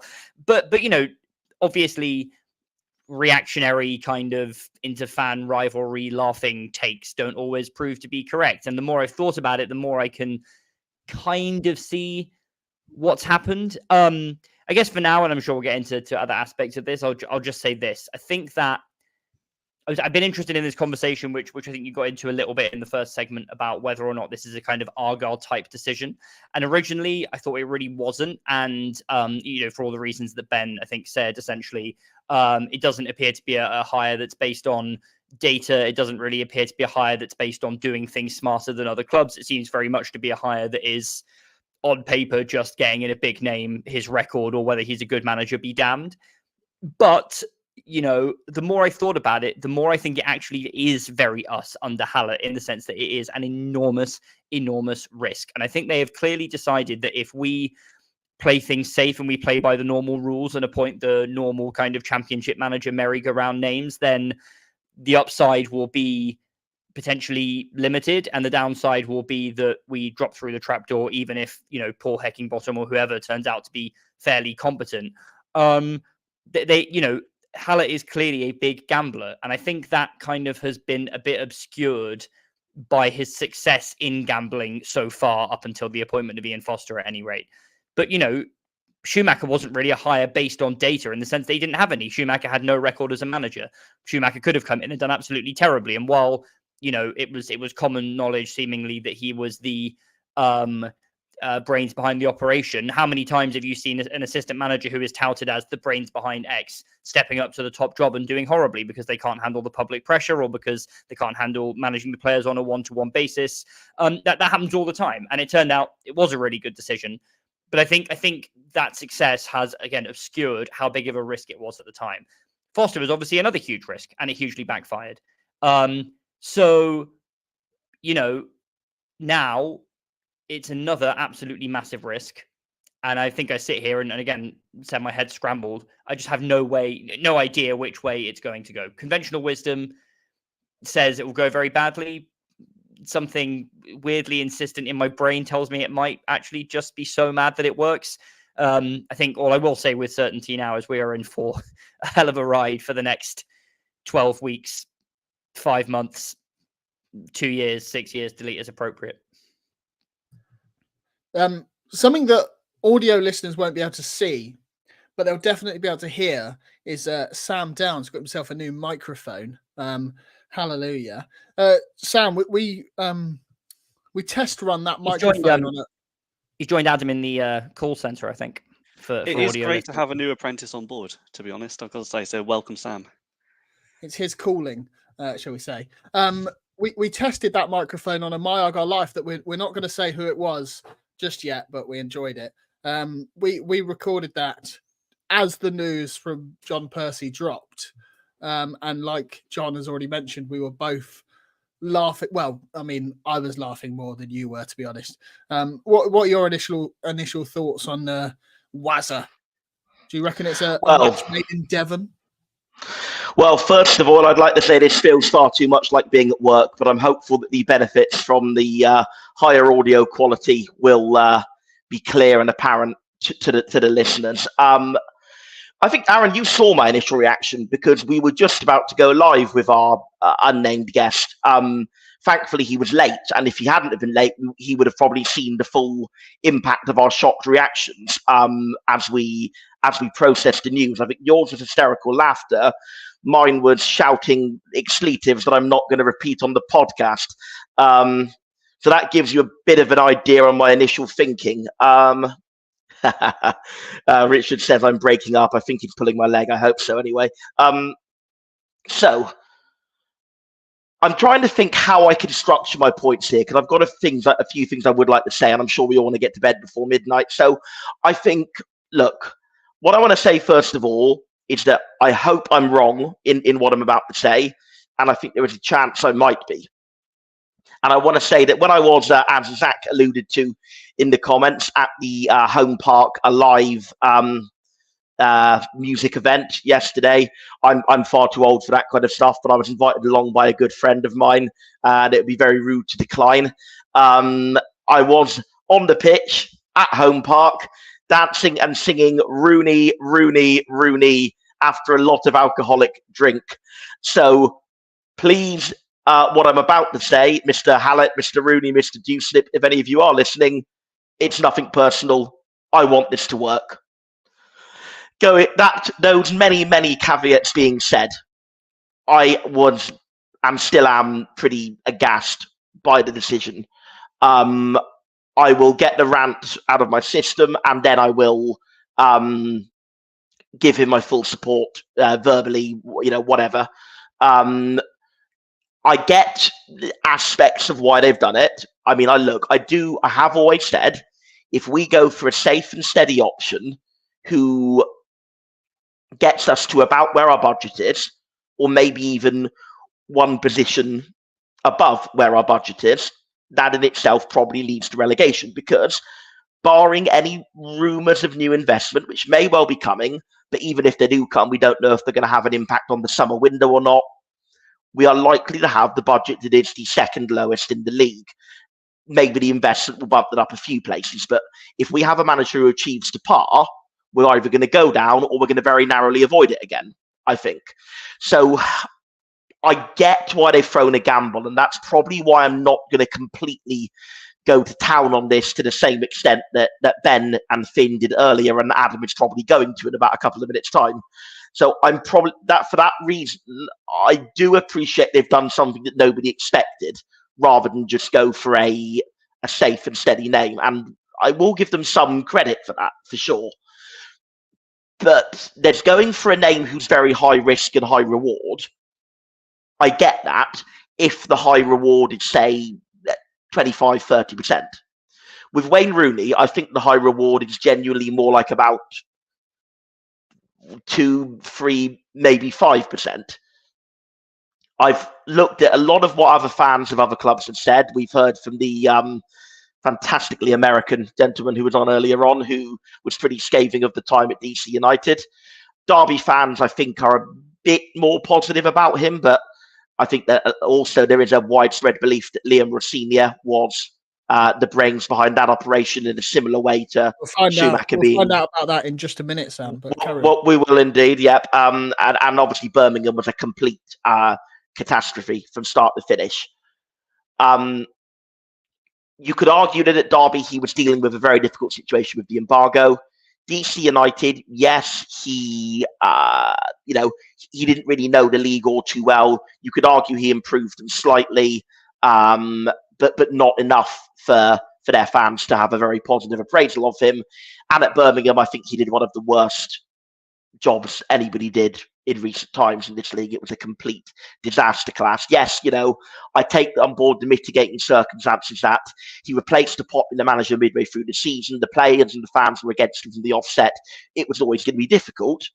But Tony Mowbray, Gary Rowett all managed to get a lot more of a tune out of that squad than Rooney did. So ultimately, I just don't think there is anything there in his record for us to be excited about. And I think the argument, if you like, for being pro-Rooney that Graham made very well and that John has also alluded to, and that obviously Simon Hallett himself made sort of indirectly in the announcement, is that the circumstances weren't right for him at Derby, DC and Birmingham, and the circumstances are going to be right for him here. And yes, I do think that's a possibility. You could argue he, to some extent, had it against him at all of those clubs, and I think that's a reasonable comment. But let's be honest, if you're somebody who has done a not great job, 3 clubs in a row, you could argue Derby was an okay job. You could argue DC, he showed improvement, even though it wasn't enough improvement. But Birmingham being a dreadful job. Sometimes you have to say maybe it's not just, if it was just one of those jobs he was coming off the back of, even if it was 2 of those jobs he was coming off the back of, I'd be a lot more open-minded. But when you've had 3 very different scenarios and you're still coming in and you've still, done a poor to bad job in all 3 of them, sometimes you have to think then it's the coach that's the problem, not the club. I am seeing some reasons for positivity. Like, I do like the fact he talks about fearless football, which I've always said, that's what I want to see us play. So, yeah, there is that. I like the fact he's considered to be quite a good man manager. And I have on this podcast, before I knew he was coming anywhere near here, praised him for the way he handled the Jay Stansfield incident, where he just said he had a quiet word with him, calmed him down, and said that it wasn't the right thing to do. And I think that was a good way to de-escalate that situation, and he apologised to Neil Dewsnip. All in all, I saw a question in the comments basically asking, well, how can you put a percentage on it? And of course, you can't, apart from my own guesswork. And this is my own guesswork. If my own guesswork turns out to be wrong, I'll be the first to admit it.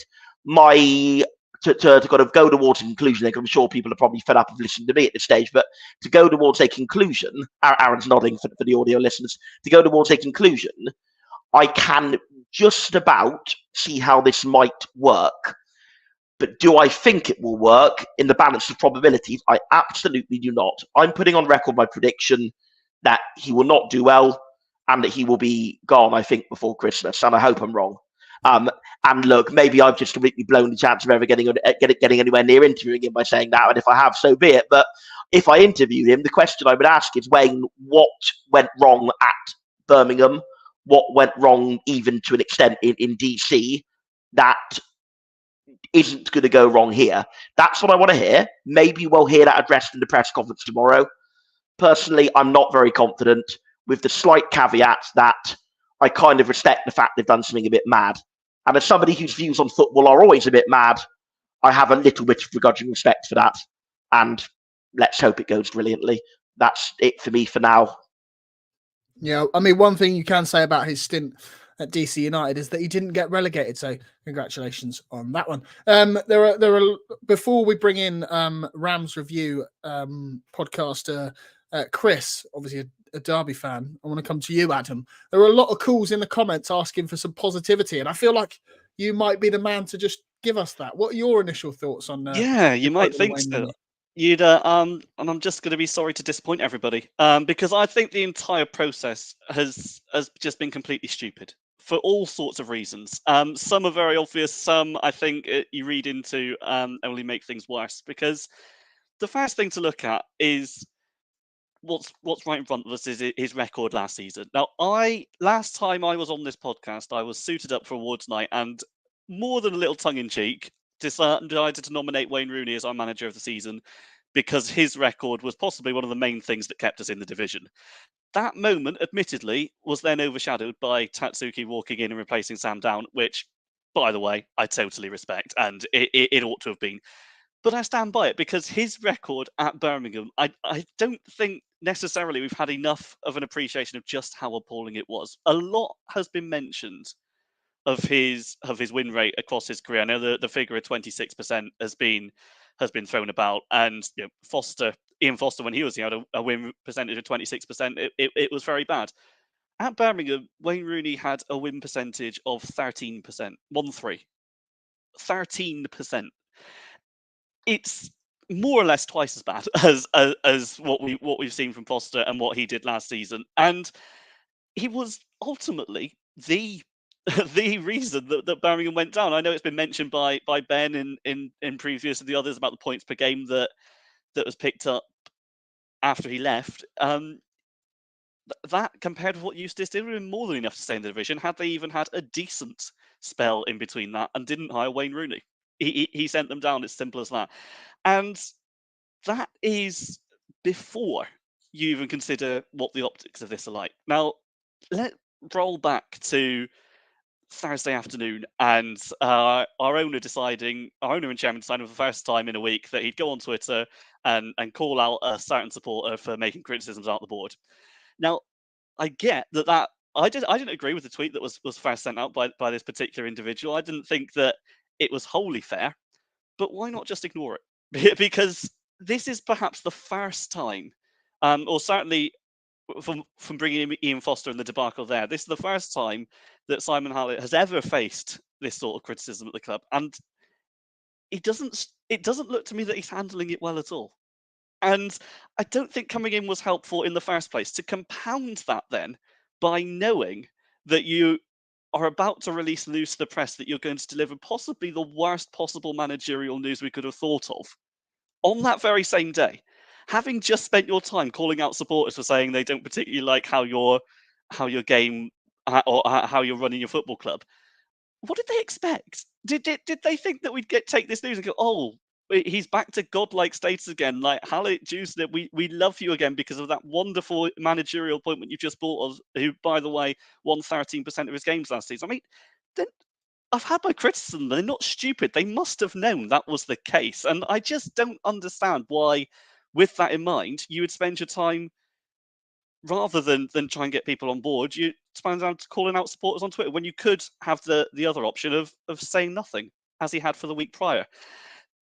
And if it's one of those where, look, I mentioned in an article I wrote about this recently, and I'm happy to mention it again. I want this to work because I'm a supporter of Plymouth Argyle. I want to be proved wrong. But when it comes to supporting it, I'm more than happy to. I will join Sam and anyone in drunkenly chanting his name to anyone who wants to hear it. I will be more than happy to join in celebrations, serenade him if we win, and admit that I got it wrong, if that's the case. I don't think it's going to be the case, but it could be. The issue is, even if we get to a situation where this goes well, against the odds, by the way, that does not negate anything that any of us have been saying as to how this looks right now. The analogy I'd use, like, imagine you're in a game of poker and the I tried to get through it. I've just seen the comment on the Hello Fresh box, and frankly, I'm glad you enjoyed it. Yeah, so imagine you're playing poker and you've got a nothing hand, and one of your opponents has got all in. Naturally, unless you really want to lose all your money, you're going to fold. Then a few more cards get turned over. You get to the final one, and it turns out that actually, had you stayed in the game, you'd have had the winning hand. That doesn't mean that it was a bad idea to fold or the wrong idea to fold, because you've got to work off the evidence that you've got at the time. The evidence that we've got right now is that Wayne Rooney is not a successful manager. He may prove us wrong, and as I've said, I desperately hope he does, but I can't see it. And I know we've been trying to almost galaxy brain it, look for a few positives in all of this. And I know right at the start of the last piece, actually, Graham was mentioning the Pasotti poll, which is initially 60% against and 60% for, and he kind of got the impression of, oh, when we started thinking about it, we saw the ideas here. I don't necessarily think it's a case of thinking about it. I think it's a case of, as John's described, we're going through a stage of grieving, and we're currently at the bargaining phase and saying, oh, well, maybe it could work if this and this get pulled together and this falls into place. Another option would have been to not take that gamble. Get somebody who doesn't have, say, 3 pros for another thing or another column of 10 to 20 cons. Somebody who would get the fans on side. Because at the moment, there's a division that in the fan base that is totally self-inflicted by Argyle. And maybe it'll pay off. Maybe it won't. It probably won't. But I really hope it does. But right now, as I said, I just sit here and I think the whole process, particularly with the names that we've gone in for, particularly with the availability and the optimism that was surrounding the club on the final day, I just think the whole thing's been stupid. Yeah, I think I'm going to go through a couple of comments before we are joined by Chris of the Rams Review podcast. Scott W says, you guys are going to look silly when we get promoted at the end of the season. I'm going to look silly, aren't I, if I can't read? I would love nothing more than to look stupid at the end of the season, us chanting Wayne Rooney's name when we go up via the playoffs after beating Leeds at Wembley. No, I would love nothing more. Zach Brown says, Adam is struggling without his senior greens breakfast. Hopefully be back soon for you, Adam. Nicholas Pierce says, hopefully a lot of humble pie to be consumed. Yeah, again, would love nothing more. Yeah, maybe. But anyway, I'm going to bring in Chris of the Rams Review podcast. I don't know who this is going to kick out. Let's play a little game of Russian roulette. It's Sam. Unlucky. You've knocked out one of the most popular contributors there, Chris. Obviously, Chris, Derby fan. Firstly, I suppose congratulations on your promotion. Are you looking forward to being reunited with Wayne Rooney next season? Surely that's Are you banking on easy 6 points there? Well, good evening, gentlemen. Thank you for having me on. Being reunited with Wayne is interesting because when he actually got the gig of being a player at Derby, I was the guy on the microphone at the stadium, so I sort of introduced him to all the fans. And when he came as a player, we were in obviously awe of the gentleman as a player. regarding our promotion, yeah, we are relieved and we're great to be back to where we truly belong, minimum. And straight to the chase regarding your new manager, if you asked most of the Derby fans what they think about it, they'll turn around and say, well, that gives us one more easier opportunity to stay up, because ultimately we'll be challenging to go either 20th or 21st, which means now all we've got to do is beat Plymouth, Oxford and Portsmouth, and then we stay up and we consolidate. And I think when we saw the announcement of Rooney, we were pleasantly pleased. Yeah, because obviously he switched from. Did he switch from play? Did he switch from playing to become obviously your manager during that process in which Mel Morris was running the club into the ground? And what did you make of his tenure at Pride Park? Purely PR stunt. Mel Morris threw the dice, in my opinion. He got Red 32 on board. Rooney's squad number was 32, which was quite coincidental. And he was allegedly on £90,000 a week, of which that was being supported by Red 32. So to answer the question, who sort of did the coaching at the club, I would say it's the gentleman that turned down your role, which is Liam Rossini. Liam was a very, very good coach, highly thought of, did a really good job as interim when we came, when we were during in administration. And ultimately, Wayne jumped ship when he had the opportunity to rebuild and he wasn't interested. So that sort of left a very bitter taste. Regarding the time where he was manager, guys, he had a free hit, remember. When you're 21 points away from everybody, you can play what style you want. And ultimately, if you win every game, you're a hero. If you lose every game, it doesn't matter. You're 21 down anyway. And ultimately, he fell short with away at QPR, I think, with 2 games to go.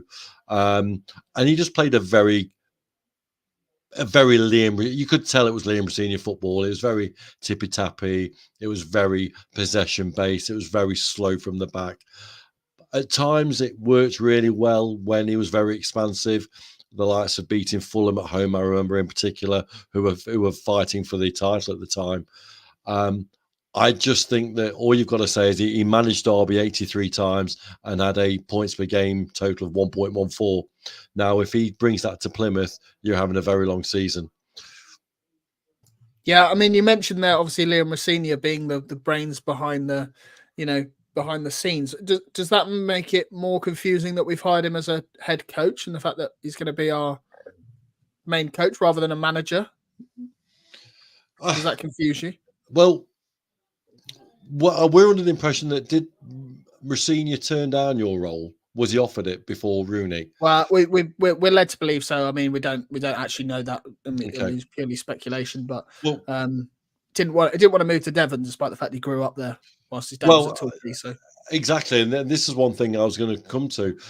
We had a very similar situation when Paul Warne was employed at Derby. Now, that was split the fans down the middle, 50-50. And the reason it split it down the middle is because of his style of football was allegedly long ball at Rotherham. But ultimately, what got him the job was he has a CV that proves success. He's got 3 promotions on it. Okay, he had 3 relegations as well, but ultimately, he got us out of the league that we were sat in. I think the problem that Plymouth have with Rooney is that what he brings to the club is nothing but the same excuse. Oh, I've learned lessons. I think he's personally got the gig because of a favour from Mr. Is it Dewslip, who's your director of football? They worked together at Everton, and there were. Yeah, I mean, we're led to believe that it was actually Andrew Parkinson that pushed for Rooney's to be appointed rather than Dewslip. So, I mean, we can only speculate on what was mentioned, but yeah, I mean, you can't. But what I'm saying is, you can't. Okay. I'm looking from an outsider in. What I will say is that you can't employ someone from his time at the Everton Academy 4 or 5 years ago. You can't. I don't understand the thinking behind the gentleman who's offered Rooney the opportunity. Rossini turned it down. We don't know why. I thought he did a really good job at Hull personally and was so close to getting them in the playoffs. One thing I'll say about Wayne is he had the whole city behind him at Derby, to the point where they're on about giving him the freedom of the city and all sorts. But then he pretty much threw that back in our faces and jumped ship as soon as possible. He's got a very strong connection with Gary Cook. I think he got him the gig at Washington and then got him the gig at Birmingham. So it was also very much involved with him getting recruited at Derby. So I think there's no smoke without fire, guys, when it comes to it's not what you know, it's who you know. And I wish you all the best, but I honestly think that if you ask most Derby fans, would you have Wayne Rooney over Paul Warne? There's no even deliberation. It's Paul Warne 100%.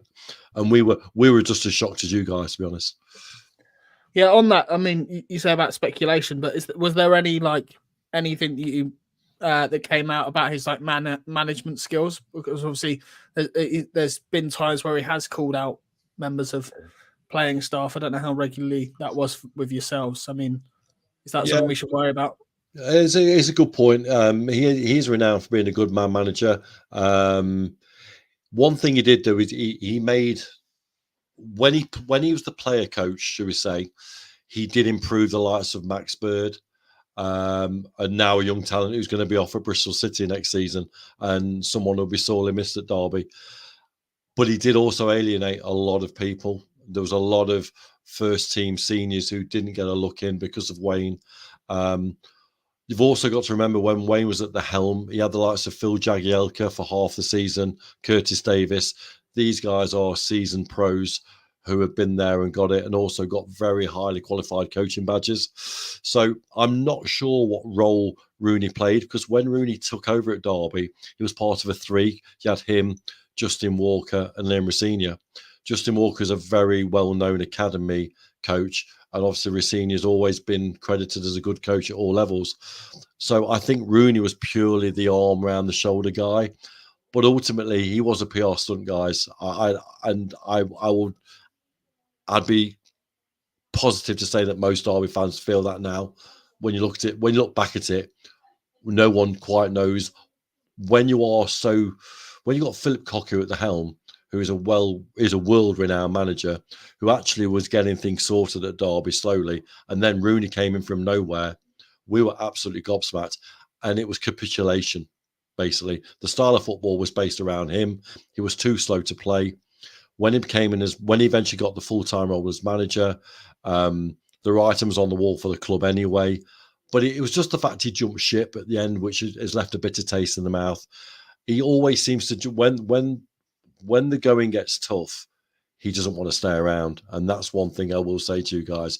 Once it turns against you, he has no real strength to get it back.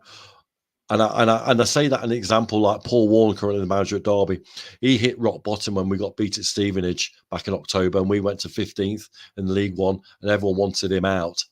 But he showed what a good manager he was by rectifying the situation and getting us back into the Championship. What you've got to ask yourself, lads, is will Rooney keep you in there? And what record and what history has he to tell you that he can sustain Plymouth's road upwards? Because I think when you played Derby, you tore us apart. I was there. Sam Cosgrove, if I remember rightly, came on and scored 2 great goals. And we were 2-0 up at half time, and then you ripped us apart second half. And that football ultimately got you to the promised land of the Championship. Rooney won't bring you that football. And like the American gentleman said before, he likes to play 4-2-3-1, but it is very, very reliant on the players that you have.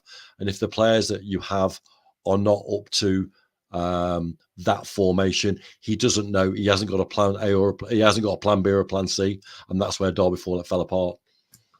Yeah, I mean, I've only got a few more. I won't keep you all night, but obviously, we've already spoken tonight about the one Argyle ethos, and we want him to come in and really make an impact with fans, because being honest, our last head coach didn't. Did he interact with fans much at your place? Yeah, he gave us a rallying cry. What really annoyed Derby fans was when we came back from the QPR game, there was about 400 fans waiting for him at Moor Farm, and he got off the coach and he gave us this rendition speech of 3 minutes about he was so sorry, he was so proud of the club, he was a ram through and through, and we'll fight to the end, and next year we'll sort this out. Then he disappeared, and I think all the passion that he gave to Derby was lost then in the space of 5 minutes when he jumped ship. I think ultimately it was a financial implication as well. It was on 90 grand a week, guys, and the Red 32 sponsorship was done and dusted. They weren't coming back to the party. He never really engaged directly with us, as in forums or anything like that. But one thing he did do, which was very loyal of him, and I'll give him credit for this, he did pay some of the wages of the players when it really hit the fan with administration and there was no money in the pot. He did fork out money out of his own personal wealth to pay and sustain the players for 2 months. I mean, that is something we are used to with a Scouse England international paying towards some of the wages of players whilst in administration. So, I mean, that's something that we have experience with. I suppose that the second to last question is obviously about Morgan Whittaker. I don't know if you know much about their relationship, but obviously he shipped him out. Was that more to do with the administration, or I'm not entirely clued up? It's only just come to me that obviously Rooney let him go whilst he was in charge, and obviously Whittaker being our main asset. Was there a breakdown there, or was it purely financial? I think it was a breakdown. I think ultimately at the time Morgan wasn't the player that he was now. He was very promising in the academy, and he was our top scorer in the academy. Ultimately, he went for a decent fee. But he's been to clubs between Derby and Plymouth and not worked, has it? It was at Lincoln and failed. It was at Swansea, I believe, and it didn't quite work out for him. I think Rooney went for the option. You got to remember at the time we had the likes of Tom Lawrence and Waghorn, and although Waghorn left quite quickly after, he played Sibley as a false nine. He went for experience, and I think Whittaker was sold purely to get money through the door before it all fell apart. Okay, fair enough. And I suppose the last one is obviously we've now heard from Birmingham fan in Gab Sutton. We've heard from an MLS journalist who covers DC United, and we've heard from yourself, who obviously cover Derby County.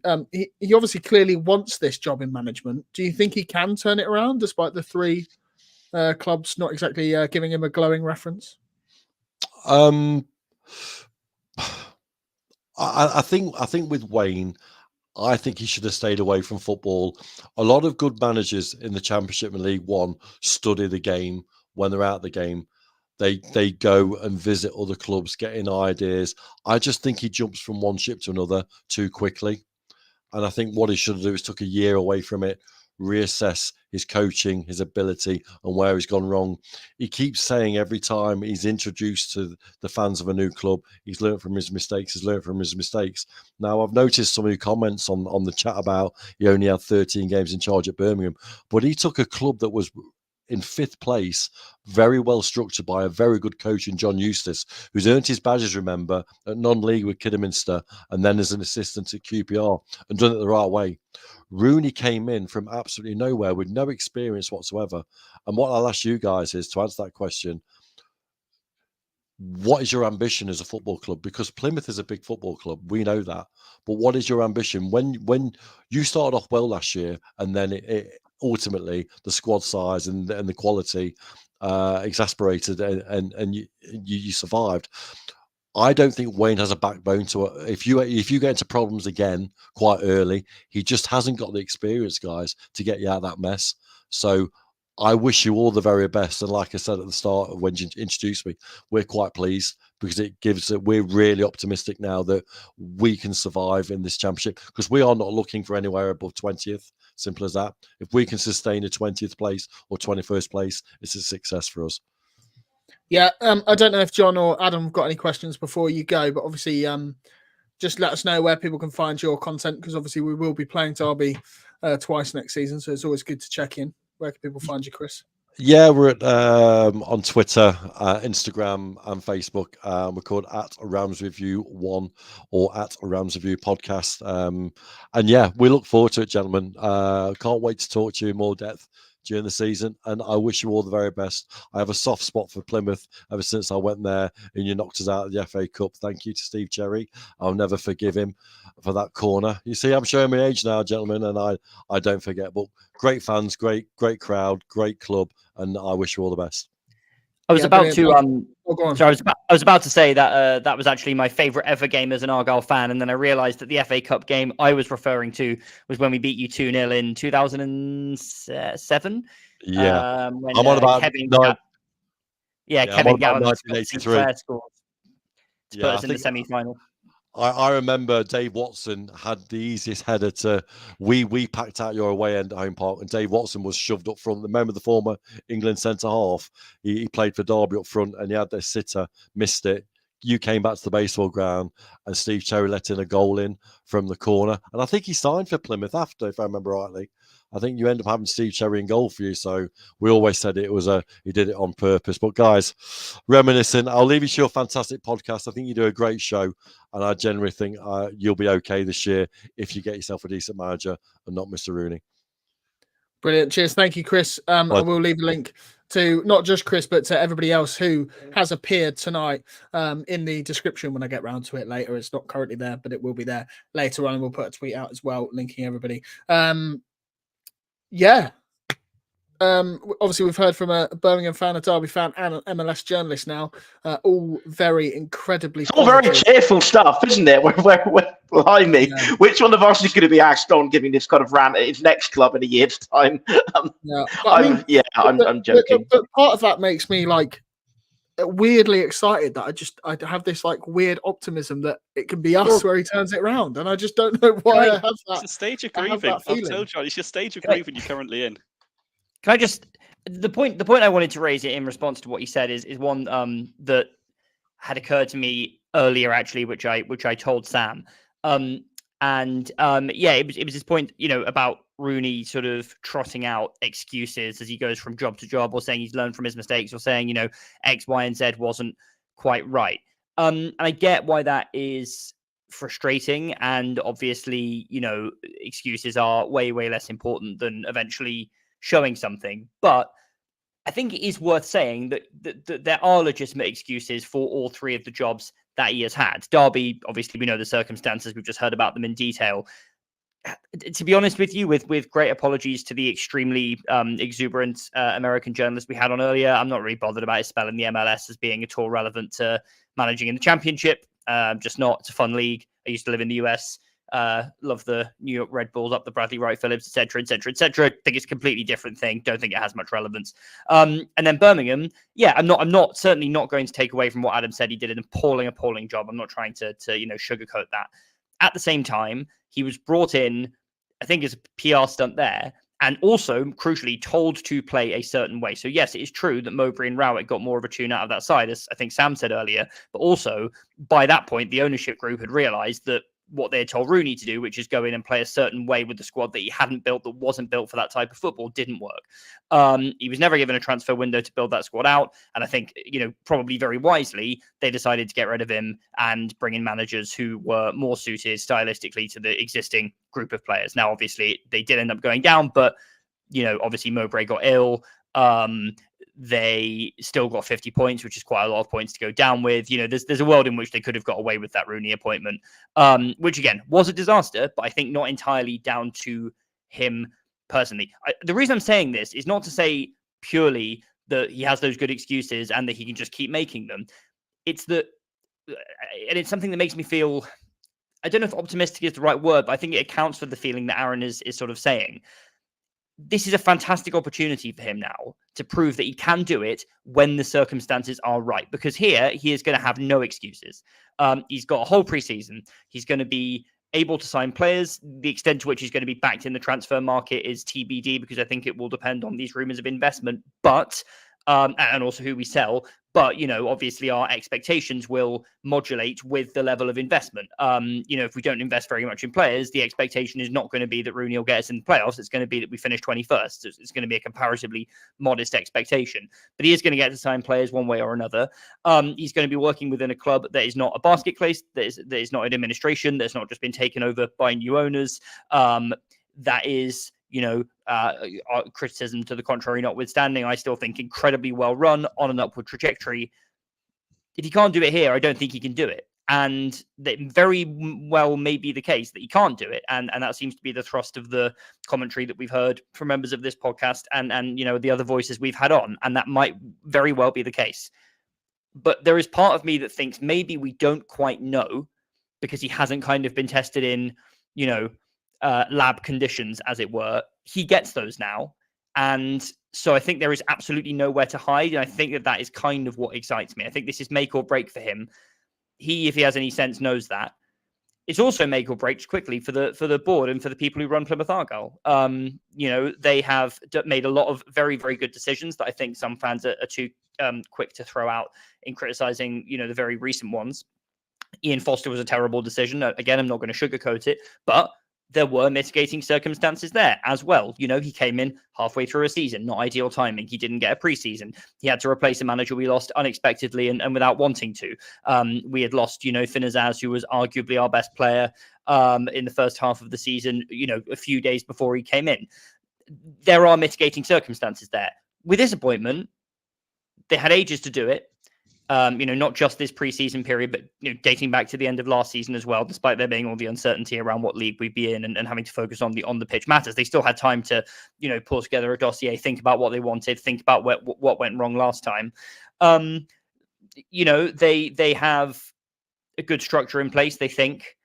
They seemingly, if the rumors are to be believed, had some really good high quality applicants, albeit some of them maybe ended up turning us down rather than the other way around. Seems like it was probably a more thorough process than the one that led to Foster, or at least one that involved more exciting names. I think, as is inevitably going to be the case at the end of a season rather than halfway through one. They don't really have any excuse for appointing Wayne Rooney if it goes tits up. When they could have hired any number of other candidates who would not be inspiring this same divided reaction. So I think all of that being said, that it feels to me like this is going to be an enormously clarifying episode, both in Wayne Rooney's career and in the short-term history of this football club. And I kind of find that exciting in a sense that, like, it's not sort of excitement like, yeah, I think this is definitely going to go really well. It's kind of a nervous excitement. But we are going to know a lot more about the people who run us and a lot more about Wayne Rooney as a football manager than we know right now in 2, 3, 6 months, a year's time. And I think that, there is no hiding place now for anyone involved in this decision. I think what's more exciting, John, is we now have 3,700 people watching us live, and two of them in a row said, "Well said, John." So that is absolutely baffling. That is incredibly exciting. Adam, did you want to make a point? Yeah, it's. I feel like I'm taking this back to a while ago now, but it's kind of linked into what John's saying, that there's absolutely nowhere to hide now, both for Rooney and I think particularly the board. Now, if we go back to what Chris has said, and thanks to Chris from Rams Review for coming on, as well as all our guests this evening, the pattern that we seem to have got is that Wayne Rooney has got these jobs because of who he is and who he knows, not because of how good he is as a manager.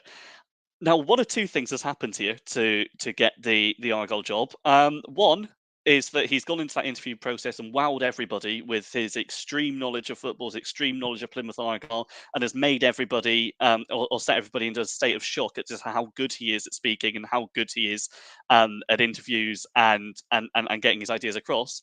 Or two, somebody in the Argyle boardroom has decided to appoint one of their mates again. It's one or the other. And I'm not in the boardroom, I can't be sure, but I know which one of the two I think is more likely. Now, that is in its own way a positive, because for a decision that, as I've said before, I think is completely stupid, and to the outside world looks completely stupid as well, if this doesn't work, there is nowhere to hide for anybody.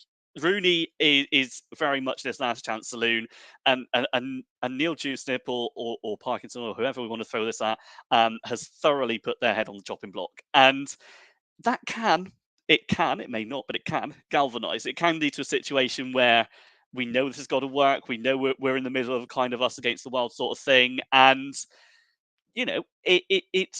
it's the best chance that Rooney or anybody is going to have. I mean, we know from his playing days what he is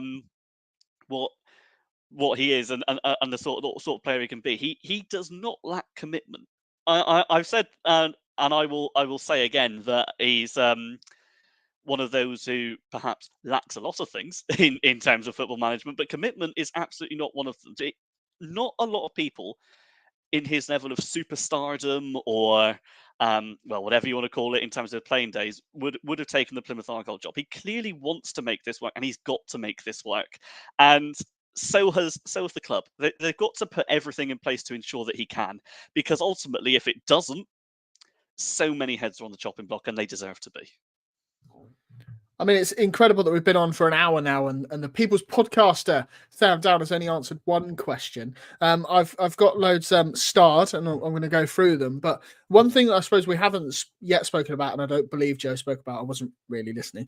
How much of an impact, Sam, do you think this will have on the players themselves? I mean, I did invite on a couple of former players who were unavailable tonight. I won't name them. Some random names of Argyle past. But, you know, where's my question? Are the likes of Wayno and Hardy and Bundu, etc., likely to thrive due to his stature in the game? Do you reckon it will give them a huge boost? Maybe. It can go one of two ways. As I think Rooney, as a person, you know, so clearly could be seen in one of two ways. They could look at him as, this is Wayne Rooney. This is when they were young kids. They were the people, you know. Aaron's seen something funny in the comments, I think, hasn't he? This was the superstar of their age. Certainly for Hardy, and I think for Wayno as well, to a degree. When they were sort of in their teenage years, in their childhood years. Slanderously harsh on Rory Fallon. Yeah, well, apart from Rory Fallon, obviously. I mean, yeah, I can't imagine a Scottish lad and a New Zealander were a massive fan of Wayne Rooney, but yeah, sure, Karen. Well, he was a world-class player, wasn't he? They wouldn't have obviously been fans of him for the team and such, but they would have appreciated his quality. I think it could do, but it could also go the way it did at Birmingham, whereby the players just didn't respect him because of his poor track record and they didn't think it was a great appointment. I don't think that would be the case. I think our bunch of lads are a good bunch and they are open-minded by all accounts, but I'm just giving that other side to it. What I would also like to say, to sort of maybe elaborate on my earlier points and to pick up on a couple of the things that the chap from Derby said and that other people have said. I think really the fundamental point I want to dial in on here is that there are almost two Wayne Rooneys in the sense of why he gets appointed to jobs. There's the Wayne Rooney that he gets appointed because of his name and who he is. Whether that be via his previous fame, the commerciality aspect, or in this case, the fact that he's very good mates with Neil Dewsip. And look, you know what I said when we appointed Ian Foster? I got hammered for it, for being too negative. I said it worried me that we've appointed someone who is good to manage rather than because he is a good manager. Very clearly, I was saying just to interject there, Sam, you did also at one point say that he was an upgrade on Steven Schumacher, but sure, carry on. No, I didn't. I actually came on this. I actually came on this podcast and answered that question and said he might be, but it was very early to say because of such a great job Schumacher did. I may have said when I was very drunk that we were only a few points off the playoffs at one point, but that's not the same as making a serious considered point on this podcast. So if I may address my point finally, I was saying that where was I?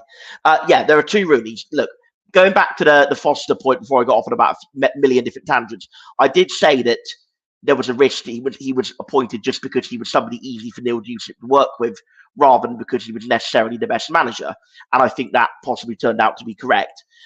With Rooney, I think there is also that possibility. He's clearly also somebody very close with Neil Dewsip, and obviously also furthermore the historical aspect of his name, the commerciality side that'll bring to the club, so on and so forth.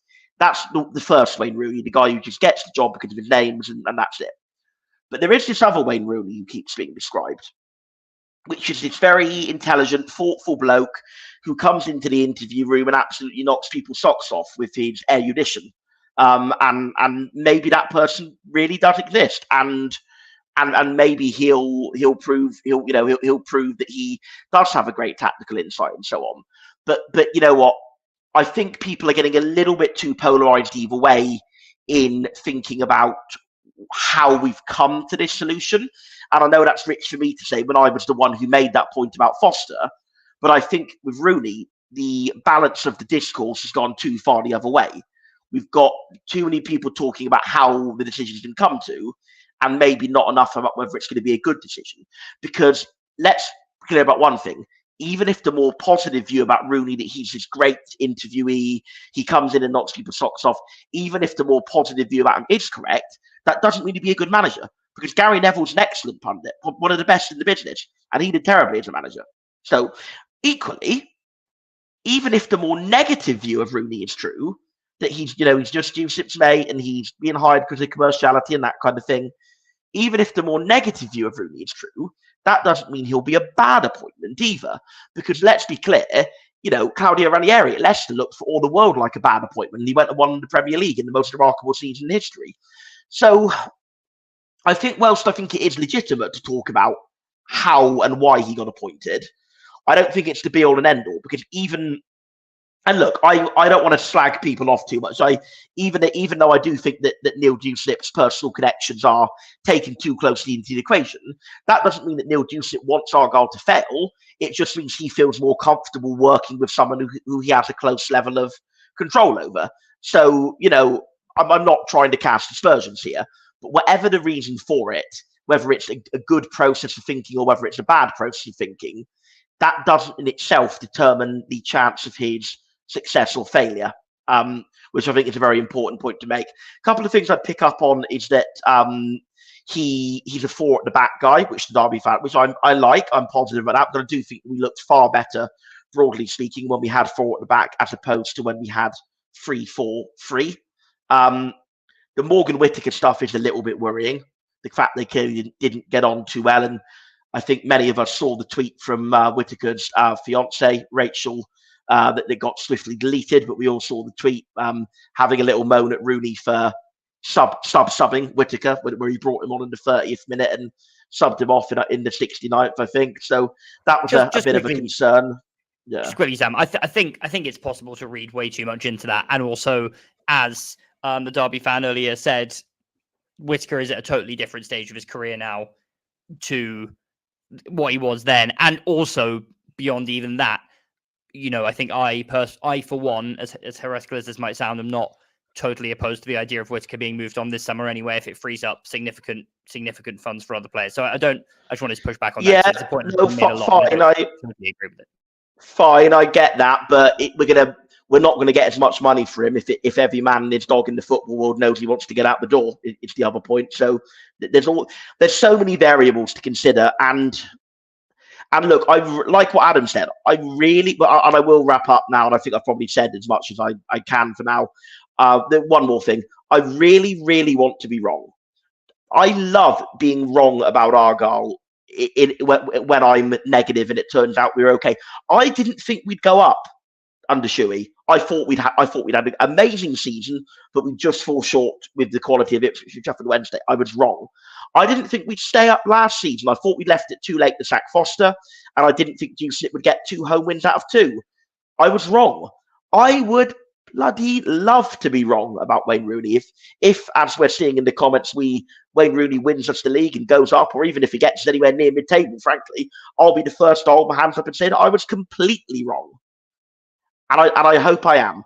One slight final whinge, because I think I should probably end on a whinge of some sort, is that Rossini apparently turning down the job because he's not going to, or turn down the chance to get further in the interview process at least, because he's not going to fully relocate. Well, Wayne Rooney's son plays for the Man United Academy, so I don't think he's going to bring his kids down here lock, stock and barrel. I think he'll probably have a situation where he stays down here 4 nights a week, 5 nights a week maybe. So I don't think, with all respect, he's gonna drag all his kids down here when his lads in the Man United Academy, and quite rightly so. He's not going to jeopardise his own son's potential football career. But it's either a deal breaker or it's not. And if it was a deal breaker for Liam Rossinia, why not for Wayne Rooney? But again, maybe all that stuff will be addressed in the press conference, so we'll have to wait and see. Well, it's a good job you finished on a whinge, because your precursor to that was so positive. It's good that you balanced it out. I mean, you've taken my next question. I always try to provide balance. That's good then. You've taken my next question about relocation. We have 26 questions starred, although 2 of them are just comments from Nana Sandra. So we actually have 24 questions starred. Where's a good one? Because I think we'll start wrapping this up. We've got 3,900 people in watching live, which is absolutely mad. Let's try and aim for a 10 p.m. finish. We were supposed to finish at 9:30, but Joe's timekeeping was nearly as bad as Sam Downs. Where is my question about? Oh, here we go. Adam, I'll come to you. There's all this talk of him never signing a player, which we know to be rubbish. But how much of a pull do you see him actually being? Like, are we actually going to see the likes of Dele Alli and co rocking up at Home Park? Yeah, who knows? Possibly not that far, but I will say that's one of the genuine things that does excite me, is that this is the first time really, and I know he's made signings before, the fact that he hasn't, or what Gary Lineker is saying, it's first time to sign a player, is nonsense. But to go into a full transfer window in England with money that we'll know he'll be able to spend, could be even more if we get that investment, could be even more if Morgan Whittaker leaves, or anybody else for that matter. That is the sort of thing that it'd be childish not to say that does genuinely whet the appetite. I don't know what his contact book's like, but it's gonna be a darn sight better than pretty much anybody we've had in that managerial hot seat before. So the ideas of who could come in, that I'm looking forward to watching Plymouth Argyle's Johnny Evans, Jesse Lingard, Dele Alli, and everybody that's mentioned. I think Ashley Young is about to arrive as well. So yeah, something like that. Perhaps we won't turn into ex-Manchester United old people's home, but equally, I am genuinely interested and genuinely excited. And to be honest, I consider that. I know I've mentioned I've got tons and tons of negatives from this decision. I consider that my main positive. The other two being that he has to make it work, and he's now the best striker at Plymouth Argyle with the name Wayne. So ultimately, the transfer and the contact book and the excitement that I've got going into what is a huge summer for the club, it would be wrong of me to say that I'm not excited by it. He is only the second best striker we've ever had called Rooney, though. Very true. Actually, I'd suggest maybe a third. So it's very harsh on Dan. Yeah, I mean, you haven't seen Wayne. Was a midfielder, I believe, Dan Rooney. Yeah, Adam. Thunderstone again. Yeah, you've never seen Wayne ping a ball, after on a half volley from 30 yards against Hartlepool, and then go and sign for them. And the rest. A couple of weeks later. Yeah. And the rest. What a boy. The Ginger Pele. There's quite a few comments. I'm going to read through them. Marcus says, I can see Tom Huddleston. He's left Manchester United today. Wasn't he linked to us? I don't know. Maybe. Josh Simpson he'll back Rooney, but he's struggling to back the board. Halleck calling the fans out online doesn't quite sit right with him. Greg Holman says, do we think that Rooney may be investing in the club as well? There can't be, Sam, you've got a big brain. There can't be many managers that are worth more than the chairman, are there? No, that's a pretty rare scenario, isn't it? I certainly can't think of any. I suppose maybe when big name managers have managed in the lower leagues would be like Sol Campbell at Southend, I guess, is the obvious one that comes to mind. Sol Campbell at Scholes at Oldham, yes. Sol Campbell at Macclesfield, but they went bust, didn't they? So certainly he was Richard by the end. It would be those kind of people, wouldn't it? It would be rich ex-players. Probably very rare for it to happen in the Championship. Because obviously Championship owners tend to be a lot more money. Wasn't Graham Westley loaded? This is a complete tangent. Lawyers are telling us to cut away from that part of the conversation. I think just ask you questions. Not enough. He owned and managed Farnborough at the same time, and Google will tell you the rest. Yeah, I mean, there are other Championship managers that have little side hustles going on that have managed in the same place as Graham Westley, I'm sure. But we'll keep that to a minimum. There's quite a few questions here, John, about I know Joe covered it briefly in his segment, but I just want to get your thoughts on it. There's quite a few comments and questions coming in about obviously Wayne Rooney off to the Euros. He's off to Germany like yourself. in the summer. Does Rooney being at the Euros affect his job at all? Would you rather he cancelled that? Or I can imagine you don't really care, to be honest. Yeah, I don't really care that much, to be honest with you. I think I would rather that he doesn't go and that he's in Plymouth 100% of the time or a lot of the time, working on detailed preparations. But I don't feel anywhere near as strongly about it as some of the earlier. I certainly respect what they had to say about it. But I think it all depends on the details, right? I think there's a huge difference between Rooney swanning around Germany, answering 3 text messages a day and otherwise, having beers with Shearer or whatever, while we also have no coaching staff in place and we're not signing anyone, versus him being really, really engaged, but from a distance, popping down to the studio to do his punditry and then spending hours and hours and hours in the hotel on Zoom or on the phone and entrusting work to, trusted deputies back in the city. It all depends on those details, and we just don't know. I'm certainly not, insinuating he would do the no work option at all, but we just don't know what that is going to look like as an arrangement. So I can't really sit here and get exercised about something on a symbolic basis, essentially, without knowing, what the actual logistics of it are going to be. So no, it doesn't really bother me in and of itself. Going back to Adam's earlier comment on the best striker at the club, I completely forgot that we currently have Ben Gianni in the coaching staff as well. The fact, if you told me 13 years ago that Ben Gianni and Rooney would be at Plymouth Argyle for the 2024-25 season, I would have laughed nearly as hard as me and Sam did when we found out that Rooney was joining the other day. We're approaching 10 o'clock. I think it's time for bed.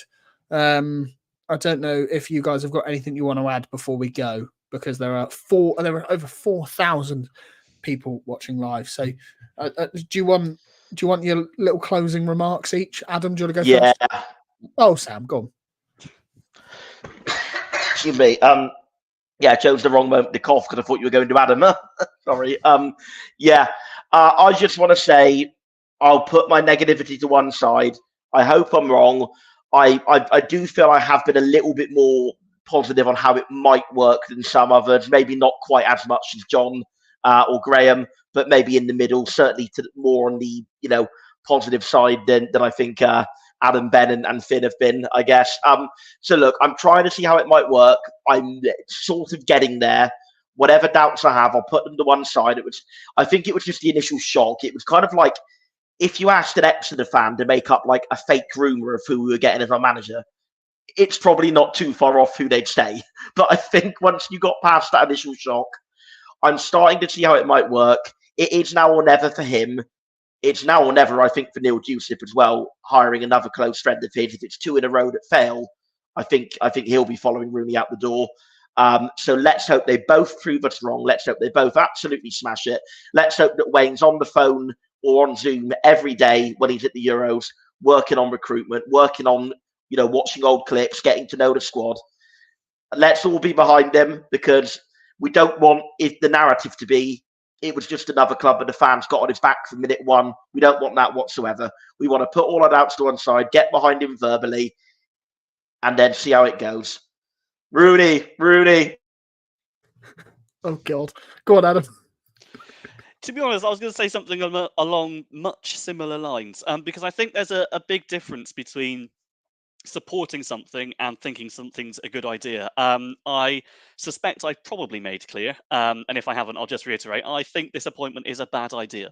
That doesn't mean I'm not going to travel to watch Argyle wherever they go next season, chant his name just as I've said, and try and, as we did for much of last season, sing them over the line. It would be fantastic if this could work. I'm going to support him all the way, and I hope it does. As much as my expectations may say different, I'm willing to put that on the side and give this a chance, because Plymouth Argyle have done a lot in recent years that shows that we've got plenty of characters here who deserve our support. So let's make Rooney one of them, and hopefully, perhaps against hope, we can make a success of this yet. Go on, John. Finish us off. Yeah. I think all I would add, and I agree with those 2 points, is that giving him a chance means really giving him a chance. It does not mean withholding from negative tweeting and then chanting his name on the opening day only to boo the team off at halftime when we're 1-0 down and haven't shown much. It doesn't involve, saying he's had 5 games and we've lost all of them, he has to go. things got incredibly toxic incredibly quickly under Ian Foster. And I think I was probably the one who was most on record on this pod as saying that they got toxic too quickly. Now, the people who actually went toxic probably were proven right about him as a manager, but also I think it's fair to say that it probably didn't help. And I think we need to make sure that we don't get trapped into a cycle of thinking that just because something's not an immediate success, it can't be. There are so many managers. I think Graham mentioned Danny Röhl earlier, lost his first 5 games in charge of Sheffield Wednesday before massively turning it around there and doing a great job. Obviously, he was picking them up from a very low ebb rather than the beginning of the season. Russell Martin at Southampton, again, different circumstances. He just got them to the Premier League today after I think a lot of their fans wanted him gone after a very, very disappointing start to the season, or at least a month of real struggles. Success doesn't always happen overnight. And I think it's a good thing that we see ourselves as a club that doesn't just sack managers, that tries to do things a bit of a different way. With Foster, I think it was exceptional circumstances that called for that exceptional measure of sacking him, and that was ultimately vindicated. But like, just because there are similarities between the Foster and Rooney appointments on paper doesn't mean those people are anything alike as people, as managers, as tacticians. It doesn't mean the circumstances are anything alike. Ultimately, we're going to go into a new season. It's a long season, and it might well be that Rooney doesn't finish it. It might well be that he walks out. It might well be that we get to a point where things are so bad we have to sack him. That point is not going to be the August bank holiday. It's not going to be the first international break. I think we are going to have to stick with him. And I guess, the point I'm trying to make here is that sticking with him is not just about saying, let's stick with him. It's about really meaning it and doing it when the going gets tough, rather than everyone turning and pointing and shouting at each other if things don't go well in the first 4 games. I think that's going to be really, really important. So yes, I while not as strongly as Adam, this is not an appointment that I would have made, and I'm not in favor of it per se, but I'm intending to give him a really, really good chance, because I think he merits that, and I think the players will merit that as well. I just hope he doesn't do a Craig Noon, and when we're chanting his name, he thinks we're booing him, which would be a shame. I think we'll call that a night. He might have a bit more experience than Craig Noon with massive stadiums full of people chanting his name to the point where he came to Plymouth Argyle. Aaron, I think he probably will. I mean, Craig Noon regularly played at the Amex, so after he played for us. Yeah, brilliant. I think we'll call that a night. It is 10. Well, it's gone 10 p.m. now. That's a big thank you to Finn, Graham, Ben, John, Adam, Sam, and Joe, as well as Gab Sutton, who joined us earlier on to give us a Birmingham view, Joe Chatz, MLS journalist, and Chris from the Rams Review, all joined us tonight. I mean, they all said incredibly positive things, so it can only set us up for a brilliant stint under Wayne Rooney. Make sure before you go, over 4,000, nearly 4,100 of you currently live with us, which is absolutely mind-blowing. We knew Wayne Rooney would pull in the figures, but we didn't think it would be that big. Obviously, make sure you go and like, comment, subscribe, and all that good stuff on all your podcast platforms. We are on YouTube as well, obviously, if you're not watching us live. Twitter, Facebook, Instagram, and TikTok. Also, we are, on Patreon, and we've got some Wayne Rooney inspired merch coming soon, which has been requested in the what are they called? Comments. I've had a beverage. Thank you. Cheers. I'll just click end stream.